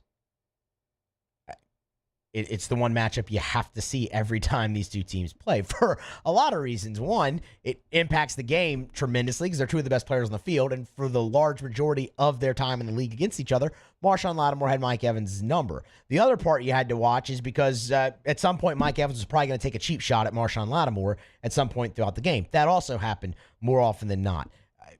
But no Marshawn Lattimore in this game. That's huge for one massive reason. It's been pitch and catch between Baker Mayfield and Mike Evans this year. I mean, Mike Evans is over 1,100 receiving yards. Okay, he's in 13 touchdowns. He has been every bit, back into the form he was in when he was a first-round pick out of Texas A&M in 2014. Just to show you how it compares to previous seasons. And yes, you've had. You've had injuries in there and whatnot, but Mike Evans has already surpassed his receiving total from last year, which was 1,124. He's at 1,163 right now. That's only going to go up. I mean, he's got a legit chance to knock on the door of 1,300 yards this year, which would be this. Depending on where he goes, it could either be the 2nd or 3rd most receiving yards in his career. The 13 touchdowns are the 2nd most in his career. He's been very, very, very good. So no Lattimore for the Saints. That's going to be huge in this game with Mike Evans, and again the connection that he's had with Baker Mayfield.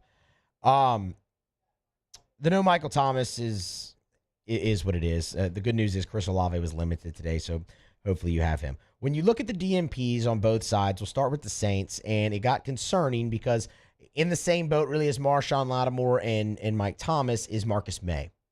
And we know May was put on IR, effectively ending his season. Jordan Howden has filled in quite nicely for May on multiple occasions this year. Well, he was not seen at practice today and was DNP. So was Lonnie Johnson. So kind of coming out of practice, you had the idea of, okay, who are the Saints going to go run out there in the back end of their secondary right now? With no May, no Howden, no Johnson. Well, you got good news on Jordan Howden. It was non-injury related. He's sick. So, look, stuff's going around. It's that time of year, whether it's flu or whatnot. I don't know. The Saints have had a little bit of a flu outbreak here. It feels like these last few weeks there's been at least somebody on there with illness, whether it was Chris Olave a few weeks ago. So hopefully that doesn't keep Howden out of this game, and he can go for you in that safety spot because he has been very good. Lonnie Johnson was the knee. That's why he didn't practice. Keep an eye on that because your numbers are still obviously light there. Ryan Ramczyk, actually not his day off rest designation. It is only the knee, but he didn't practice. We'll see how that goes. Everybody else was limited for the Saints, whether that be Isaiah Foskey with his quad, Jimmy Graham, his vet day off, Cam Jordan, the ankle, Eric McCoy, the foot, Kendre Miller and Chris Olave both limited with an ankle, and then Peyton Turner limited with a toe. Peyton Turner is still on injured reserve for what it's worth, but he was able to return to practice. So while limited on IR, you will not have Peyton Turner this week if you're the New Orleans Saints. Looking at the Tampa Bay Buccaneers, and it's important to note this. This was a walkthrough for them, so this is one of those estimated injury reports. Like if they would have practiced, this is what it would have looked like, I should say. And 3 DNPs for them as well, but it's a short injury report. Shaq Barrett, groin, did not practice. That's noteworthy. Carlton Davis, with a concussion, did not practice, so he's in the protocol. We were talking to Greg Auman about that earlier in the show. They're going through the protocols. It's not really clear what stage he's in right now. We know how that goes. There are designated, benchmarks you have to hit when you're in that concussion protocol, and each of them can be tricky to get around. It's taken seriously. So we'll see how that goes. It's also worth noting Carlton Davis has missed 4 games already this season. It's been kind of a revolving door at cornerback for the Buccaneers. So they are experienced there with their backup, so they've had to have plenty of guys fill in. But when you look at Olave potentially there in the having a favorable matchup in the secondary, no Carlton Davis for Tampa Bay could lead to that. And then Raheem Jarrett was a full participant with quads, as was Mike Green. But again, worth noting, Mike Green currently also on IR, but just returned to practice. So that's where they stand. Look, both teams are pretty healthy going into this matchup, as healthy as you can be if you're the New Orleans Saints. Obviously, again, you're missing 3 big ones in Lattimore, Thomas, and Marcus May. But to be able to catch a break with Jordan Howden just being in an illness, that's big. To have Olave back limited, that can be big as well there. But that's been one of the things that's really helped Tampa Bay as of late go on this run. And that's, again, something we were talking about with Greg Auman, is they're getting healthier, and particularly on the defensive side of the ball, whether that be Devin White. We mentioned the 4 games that Carlton Davis has missed. Antoine Winfield has also missed time this year. He's back and was out there doing firsts in franchise history this past weekend against the Jacksonville Jaguars. So while the Saints injury report is encouraging, that's another edge I would unfortunately give to the Bucs, just because they aren't missing guys like Marcus May, Marshawn Lattimore, and Michael Thomas. So we'll see. They're gonna we can look at it on paper all we want, and I can sit here and tell you I want to be optimistic all I want, and it's really hard for me to do right now when it comes to New Orleans. But it's the NFL, and they'll lace up cleats, strap up pads, tee the ball up, and kick it off, and they'll play this game for real on Sunday and let the chips fall where they may. I hope to see a very inspired effort from the New Orleans Saints now that their backs can't be any more against the wall. It is officially a must-win. You win, you're still alive. You need some help, but you're still alive. You lose, and your season, for all intents and purposes, is over. You're eliminated from playoff contention, and you will play out the string against the Atlanta Falcons and just try to get to an 8-9 record at that point. So that'll happen Sunday in Tampa Bay. Interesting weekend in Tampa Bay, right? That's a bummer, because this is where you wish the Saints really were playing for something of significance, because with them playing there Thursday, with them playing there on Sunday and LSU playing in the same building on Monday, when you don't have a lot of travel to bowl games and whatnot, that could be the really cool incentive for people here to actually make that trip. See the Saints on Sunday, see LSU on Monday, but, such is life right now. Such is life. Get out there, go watch them anyway. Go to Tampa. Go spend New Year's Eve in Tampa. Grab a break. Come back on the other side. It is Wednesday, which means trivia at Pluckers. And today, I won't get any wrong because I'm not the one tasked with answering them. That's going to fall to Paul O'Neill. We'll see how he does. And, Paul, this is going to be recorded. So next time you try to throw me under the bus, as in next week when Matt's back and he's giving me crap for not getting any of the questions right, we might just bring this record up that you have. So best of luck to you, Paul. We'll do Pluckers trivia on the other side of this break. Otter locks still to come as well. Jimmy will give us probably a look at the Texas Bowl tonight in college football, and we'll see what else Otter has for us to wrap up the show. Wednesday's edition of AFR, presented by Pluckers, rolls on next. AFR. Glow Resources, complete employer solutions. Go to glowresources.com. That's GLO, glowresources.com. If you are a business owner, and as we head toward 2024, if 2024 is the year you're going to get out of the hiring rat race, you're going to stop throwing darts blindfolded, you're going to stop guessing and hoping you get it right, you're going to stop wasting so many resources tinkering and trying different things, and you're going to get it right the first time, then you need to call Glow Resources. Listen, Glow Resources, they don't work for the employee. They work for you, their client, the business owner, the employer. They're there to find you complete employer solutions. If you need skilled blue-collar labor, yes, Glow Resources can help. They have a white-collar division as well. So if you need, accounting services, if you need management, they can do everything from interviews to hiring, the entire process. It's Glow Resources. Visit them online at glowresources.com. GLO, glowresources.com. I've been doing business with Luba for 25 years. They're dependable, trustworthy. It's just the attention to detail with our clients. Our folks have years and years of experience. They're highly trained professionals, but many companies have that asset.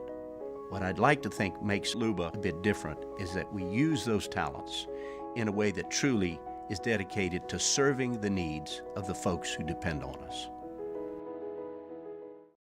Bayou Ford is taking $15,000 off MSRP on new 23 Ford Expedition. $15,000 off new Ford Expedition. And all new Bayou Ford vehicles come with a 1 million mile warranty. The crew at Bayou Ford is going to do right by you. Glide and twirl in a winter wonderland. Skating on the river is back. Ice skating at the Raising Cane's River Center Arena, December 18th through 31st. Visit RaisingCanesRiverCenter.com for scheduled times, dates, and to purchase tickets. Sponsored by Fox 44, NBC Local 33, Guarantee Media, and Acadian Ambulance. The importance of doing this fortified program and offering it to people down here is, number one, the only real chance you're going to get to do this is when you put on a new roof or build new. And through companies like HUDCO, who's kind of leading the way in this thing, it's going to offer the customers a huge advantage in the insurance market and the price of their insurance. We're not looking to make a fortune off fortifying. We're trying to give you a better product than our competitor at the moment. I'm trying to do something that he can. I'm trying to give you something better. So a lot of these insurance jobs, you're getting a re-roof, you're only paying your deductible. let's sit down and talk about the fortified and let's see what it does to your insurance premium. You're getting a steal. Yeah. You're getting a brand new roof and a fortified certificate for your deductible, essentially. I think we're rocking and rolling.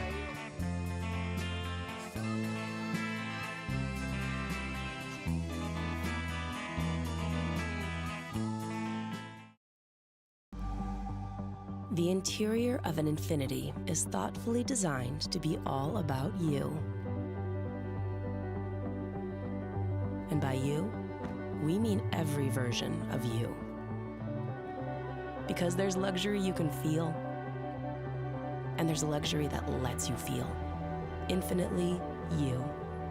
Experience luxury like never before with Infiniti Premium Care, included with the 2023 QX80 at your local retailer. Follow us on Twitter at 1045ESPN to cast your vote in the Citizens Bank and Trust poll of the day. Vote daily inside Off the Bench, live at lunch on Palmer. And after further review, Citizens Bank.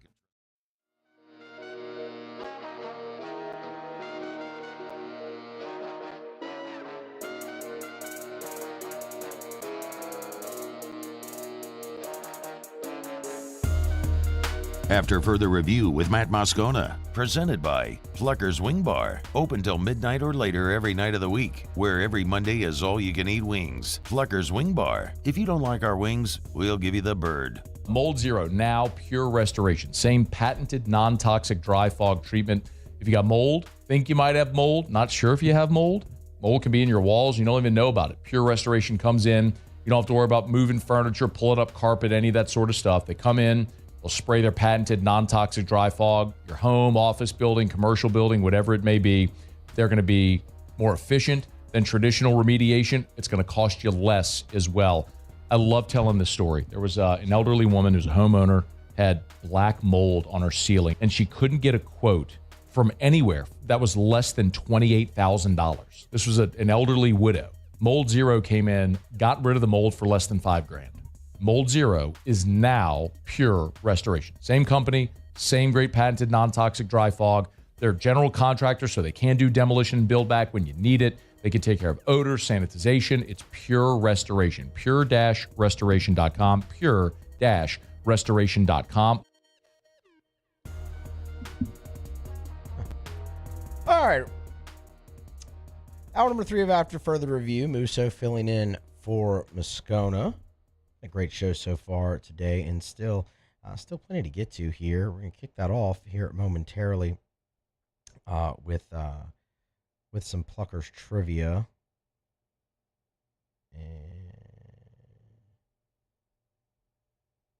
Okay, never mind. I couldn't find the thing I was going to talk about. Thought I had it bookmarked. I do not. So let's just do Pluckers trivia now. Pluckers trivia every Wednesday night. That is tonight at both locations, Bluebonnet and Nicholson. Hit it, Casey.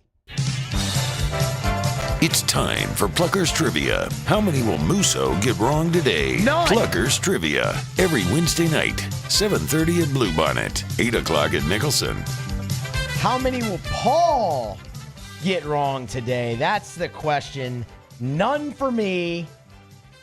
And Paul, I'm a little bummed because when Matt sent me the questions earlier, I looked through them and I would have gotten 2 out of 3. We would have had a winning day. Sure. We would have had a winning day, and when you hear them... Was it anime again?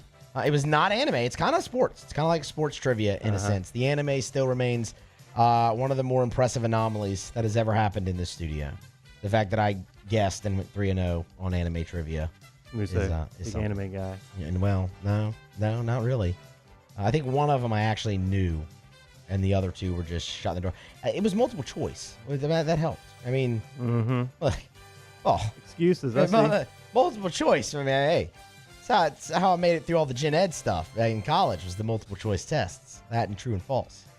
So you know. Tell yourself whatever you want. That's what I'm saying. All right. How do you feel? You feeling good about this? No. Okay. Not at all. All right. Good. You shouldn't, because it's not fun being on the other side of this, being on the hot seat here. We just lob trivia questions. Hey, you know what? We didn't do the set today either. We forgot to do the set this time. We did forget. Yeah. Last time I filled in, we did it, and that was like one of the first times we had put the set, built all those props on the desk here. If you're watching on YouTube or on WBTR, we, all, like the Bud Light bottles, the baseball bats, John Deere hat, Gordon football, Shaw Bills. We'll have to do that again tomorrow. My bad. Totally forgot.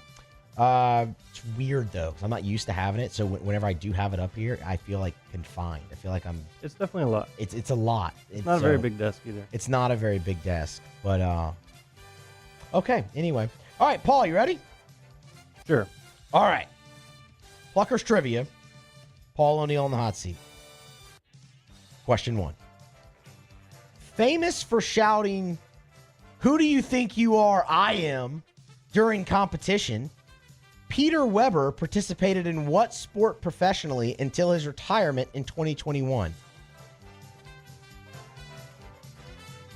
That's bowling. That is bowling. Yes, Paul. There you go. See? I would have got you. I could have got that. Everyone's seen that video. Everyone knows that clip. It's one of the best clips ever. The intensity that man has for bowling. Peter Weber. Who do you think you are? I am. He gives the double thumb point to himself. I love that guy. It's awesome. All right, Paul, want to know. Question 2. The equivalent of North American Motorsports All-Star Game. What does IROC stand for?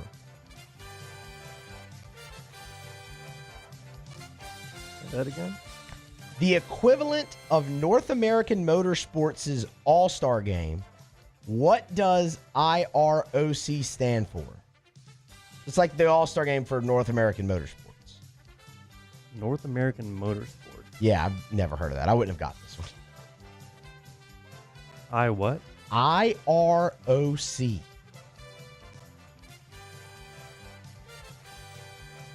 I don't even have a guess. I got no idea. That'd be the International Race of Champions. Makes sense. Which is a really cool name. I'm not gonna lie. Yeah. All right, 1-1, Paul. Now you see you're on shoes on the other foot here. You're trying to avoid the losing record. Let's do it. How are you with professional wrestling? Okay, pretty decent. All right. Depends on what time frame we're talking. Well, you should get this one, just because you'll see why. In which famous New York City arena did CM Punk wrestle his first WWE match since 2014 last night at a live event? So this happened last night, but the question's about the arena. Well, seeing as I basically only know the only one in New York that basically everyone knows, I'm going to go with Madison Square Garden. It's correct. There you go. The world's most famous arena. That's 2-1, Paul. See, again. Yeah. I was really hoping you'd stub your toe on one of them. Just so next week, whenever Matt tosses to you, say, Paul, has he ever gotten in here? And you have to sit there and throw me under the bus. Mm-hmm. And now I really have no comeback because you got the two that I would have gotten, and you missed the one that I would have missed as well. It's Pluckers Trivia. Bluebonnet and Nicholson. Shows I wasn't paying attention to the open. 7:30 Nicholson, 8 o'clock Bluebonnet. Or flip that, reverse that. I don't know. Go to Pluckers and play the trivia. It rolls just like that. It's a great time. Eat wings, drink beer, watch sports. Texas Bowl tonight. If you want to see Texas A&M extremely shorthanded, so who doesn't want to see that? Go to Pluckers and check that out and test your knowledge at trivia in the process. All right. That's Pluckers Trivia. 2-1 for Paul. We have just really one more thing left to do, and that's going to be Otter Locks. Going to wrap that up here. Plenty of football action tonight that Otter can fill us in on. I mentioned the Texas Bowl there. We'll find out if Otter's got to play for us in the A&M Oklahoma State game. You also have Louisville and USC tonight. It's the Holiday Bowl out there in San Diego. Number 15 Louisville looking to polish off an 11-win season. Those Cardinal, they've been impressive. Of course, SC, they can be a little shorthanded there. Louisville, a 5.5-point favorite, making the trip coast to coast out to the West Coast. See if Otter has a play for that. And then, of course, we mentioned the TaxAct Texas Bowl, where A&M is going to have no more than 55 scholarship players available for that game tonight. They will take on 20th ranked Oklahoma State. The Pokes -3.5 right now in that game. That's at 8 p.m. Later tonight. So, look, a situation that we know very well around these parts, being shorthanded in the Texas Bowl. LSU a couple years ago against Kansas State, of course, they were way worse than A&M, about 38 players. A&M, though, with 55. Only 3 scholarship wide receivers, though, and it'll be very interesting to see who they run out there at quarterback. We'll see if Otter's got to play on that. Maybe some college basketball potentially as well. Maybe even an NBA play in there from the Otter. So that's coming up. That's coming up as well on the other side. It is a Wednesday edition of After Further Review. I have to keep reminding myself that it's our Monday this week. Of course, we took off yesterday for Christmas, and we're off on Monday in general on Christmas Day. So first day of the week here for us. We're with you through the rest of the week, and then Monday, since LSU's playing the bowl game, we won't have our normal rundown of shows that day. It'll just be, we'll treat it like a game day, right? You'll have Eagle 98.1 pregame, postgame, whiskey and wine, the game sandwiched in between, and then we'll be back to our full plethora, full lineup, regular shows. Scone will be back next Tuesday on the 2nd. So you have normal show lineup tomorrow and Friday. Take a day off of that from Monday for the game, for the Reliquous Bowl, and then back to it on next Tuesday the 2nd. Grab a break, come back. Otter Locks to close out a Wednesday edition of AFR is next. AFR. AFR is brought to you by Clegg's Nursery. Buy local, shop local for more than 60 years. Clegg's, look, we've turned the page from Christmas, although you might get lucky because a lot of the Christmas decor that could be out is discounted, and I would need to get into the store to see how much is left, but it's one of those things where you could buy at the end of the season and then just store it in your attic, so you get a deep discount on a lot of great decor for next Christmas at Clegg's Nursery. But, y'all, this is the time of year, man. We are into the winter months. This is the time to plant trees. There's fruit trees, there's citrus trees. It's a great time to get by Clegg's, pick up trees or shrubs. This is planting season right now at Clegg's Nursery. So get to any of the 4 locations: Siegen near Airline, LA 16 in Denham, the Mid-City location on Donmore, and the Garden Center on Greenwell Springs for more than 60 years. Buy local, shop local. Be sure to tell them that Matt sent you in when you go see our friends today at Clegg's Nursery. Thank you, Acadiana, for over 56 years of allowing Corval Toyota in Opelousas to take care of you and your automotive needs. Enjoy this holiday season with family and friends. From the Corval Toyota family to yours, Merry Christmas and Happy New Year.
Electricity is all around us, and our families depend on it.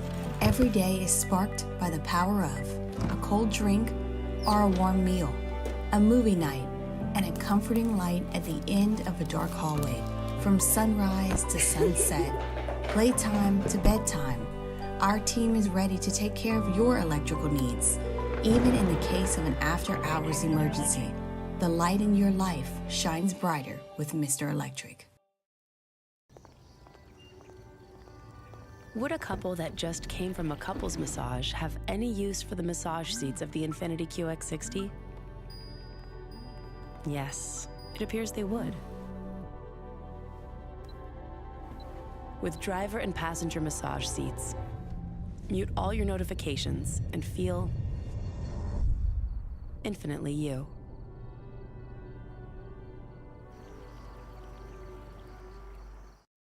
Dylan Cruz here to tell you about Six Rings Baseball and Softball Camp. If you live on the North Shore and play ball, go to Six Rings Camps with former LSU assistant coach Dan Canaveri. His knowledge is second to none, and your child will improve and have fun doing it. Camps were held at Coquille Park and Six Rings Academy in Covington with 4 sessions over the summer. Full day and morning only sessions are available from ages 7 to 13. Go to sixringsbaseball.com or call 985-206-9096. Learn the game to love the game.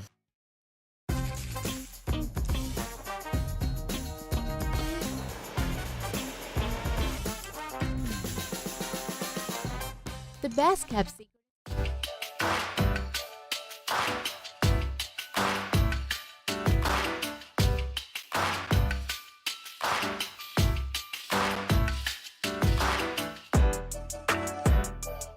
After further review with Matt Moscona, presented by Pluckers Wing Bar, open till midnight or later every night of the week, where every Monday is all-you-can-eat wings. Pluckers Wing Bar. If you don't like our wings, we'll give you the bird. Back here, AFR Wednesday edition. It's been a great show. One thing left to do, and that's Otter Locks. Otter Locks, presented by Lofton Staffing Services. At Lofton, we put people to work. Call us today at 924-0200 or go to lofton.jobs. So we welcome on our guy, the Ott father, Jimmy Ott. Otter, hopefully it was a great Christmas. How are you? Great Christmas, Musso. Happy Merry Christmas. Happy New Year, bro. Absolutely. Same to you, Otter. Man, we got a lot. This is a great time of year, whether it's college basketball, bowl season's in full swing. Got to wait a couple days for the NFL here, but we've had, 2 games already today, 2 more to go. What are we looking at? Yeah, we got our big one going right now. We just got a special teams touchdown for West Virginia. Scored on the first play of scrimmage. Saw that. 7-0 lead. Drake May, one of 12 starters that is sitting this one out for North Carolina. And, the quarterback is kind of like Jalen Milroe was sort of last year against Arkansas. Kind of, heavy run, real running threat, but really inconsistent with his arm. But right now, so far so good. 14-3 tonight. Louisville and USC. This line's down to 4.5. We're on Louisville on this one. Louisville first-year coach Jeff Fromm. They did not finish the season strong.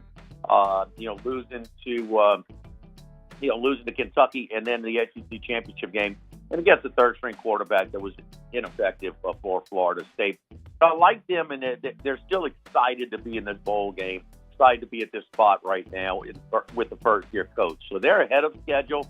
I think the level of excitement is way higher for the Louisville Cardinals than it is for the USC Trojans. So USC, they're bad to begin with. Yeah. Now they got opt-outs on the defense. They got, of course, the trigger man, the leading receiver, leading rusher, all kinds of opt-outs here. So we're going with Louisville in that one.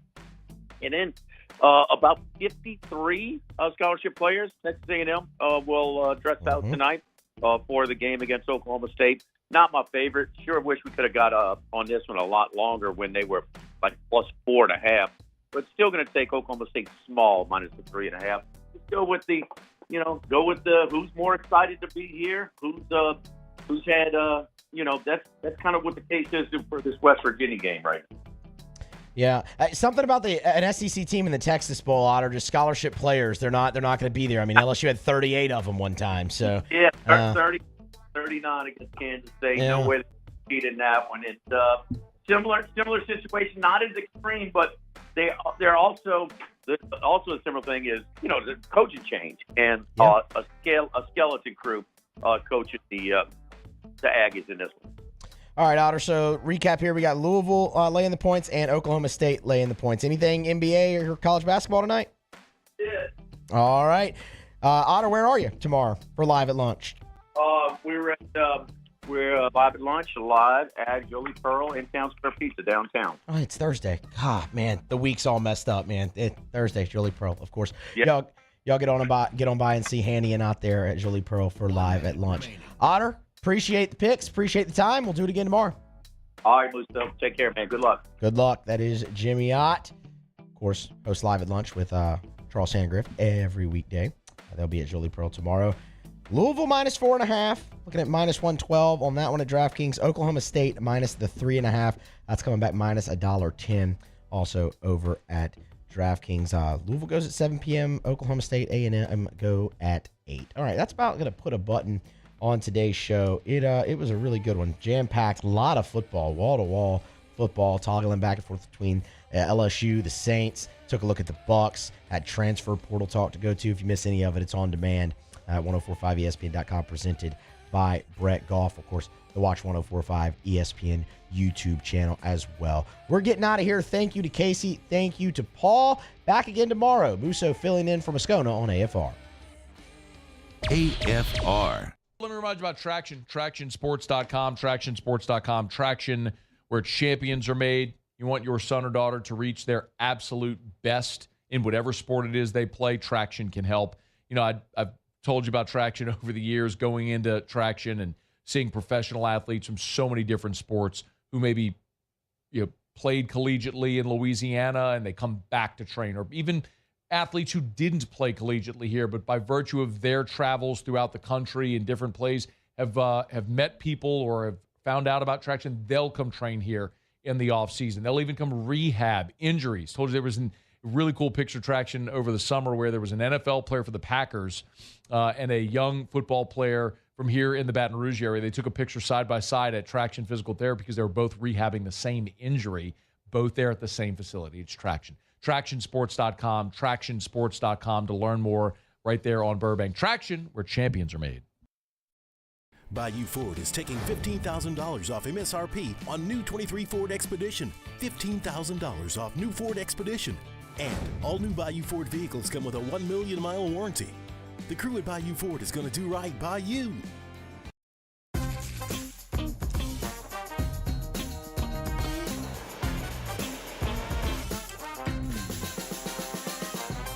The best kept secret in town is out. Discover Tallulah at the Renaissance Hotel on Bluebonnet.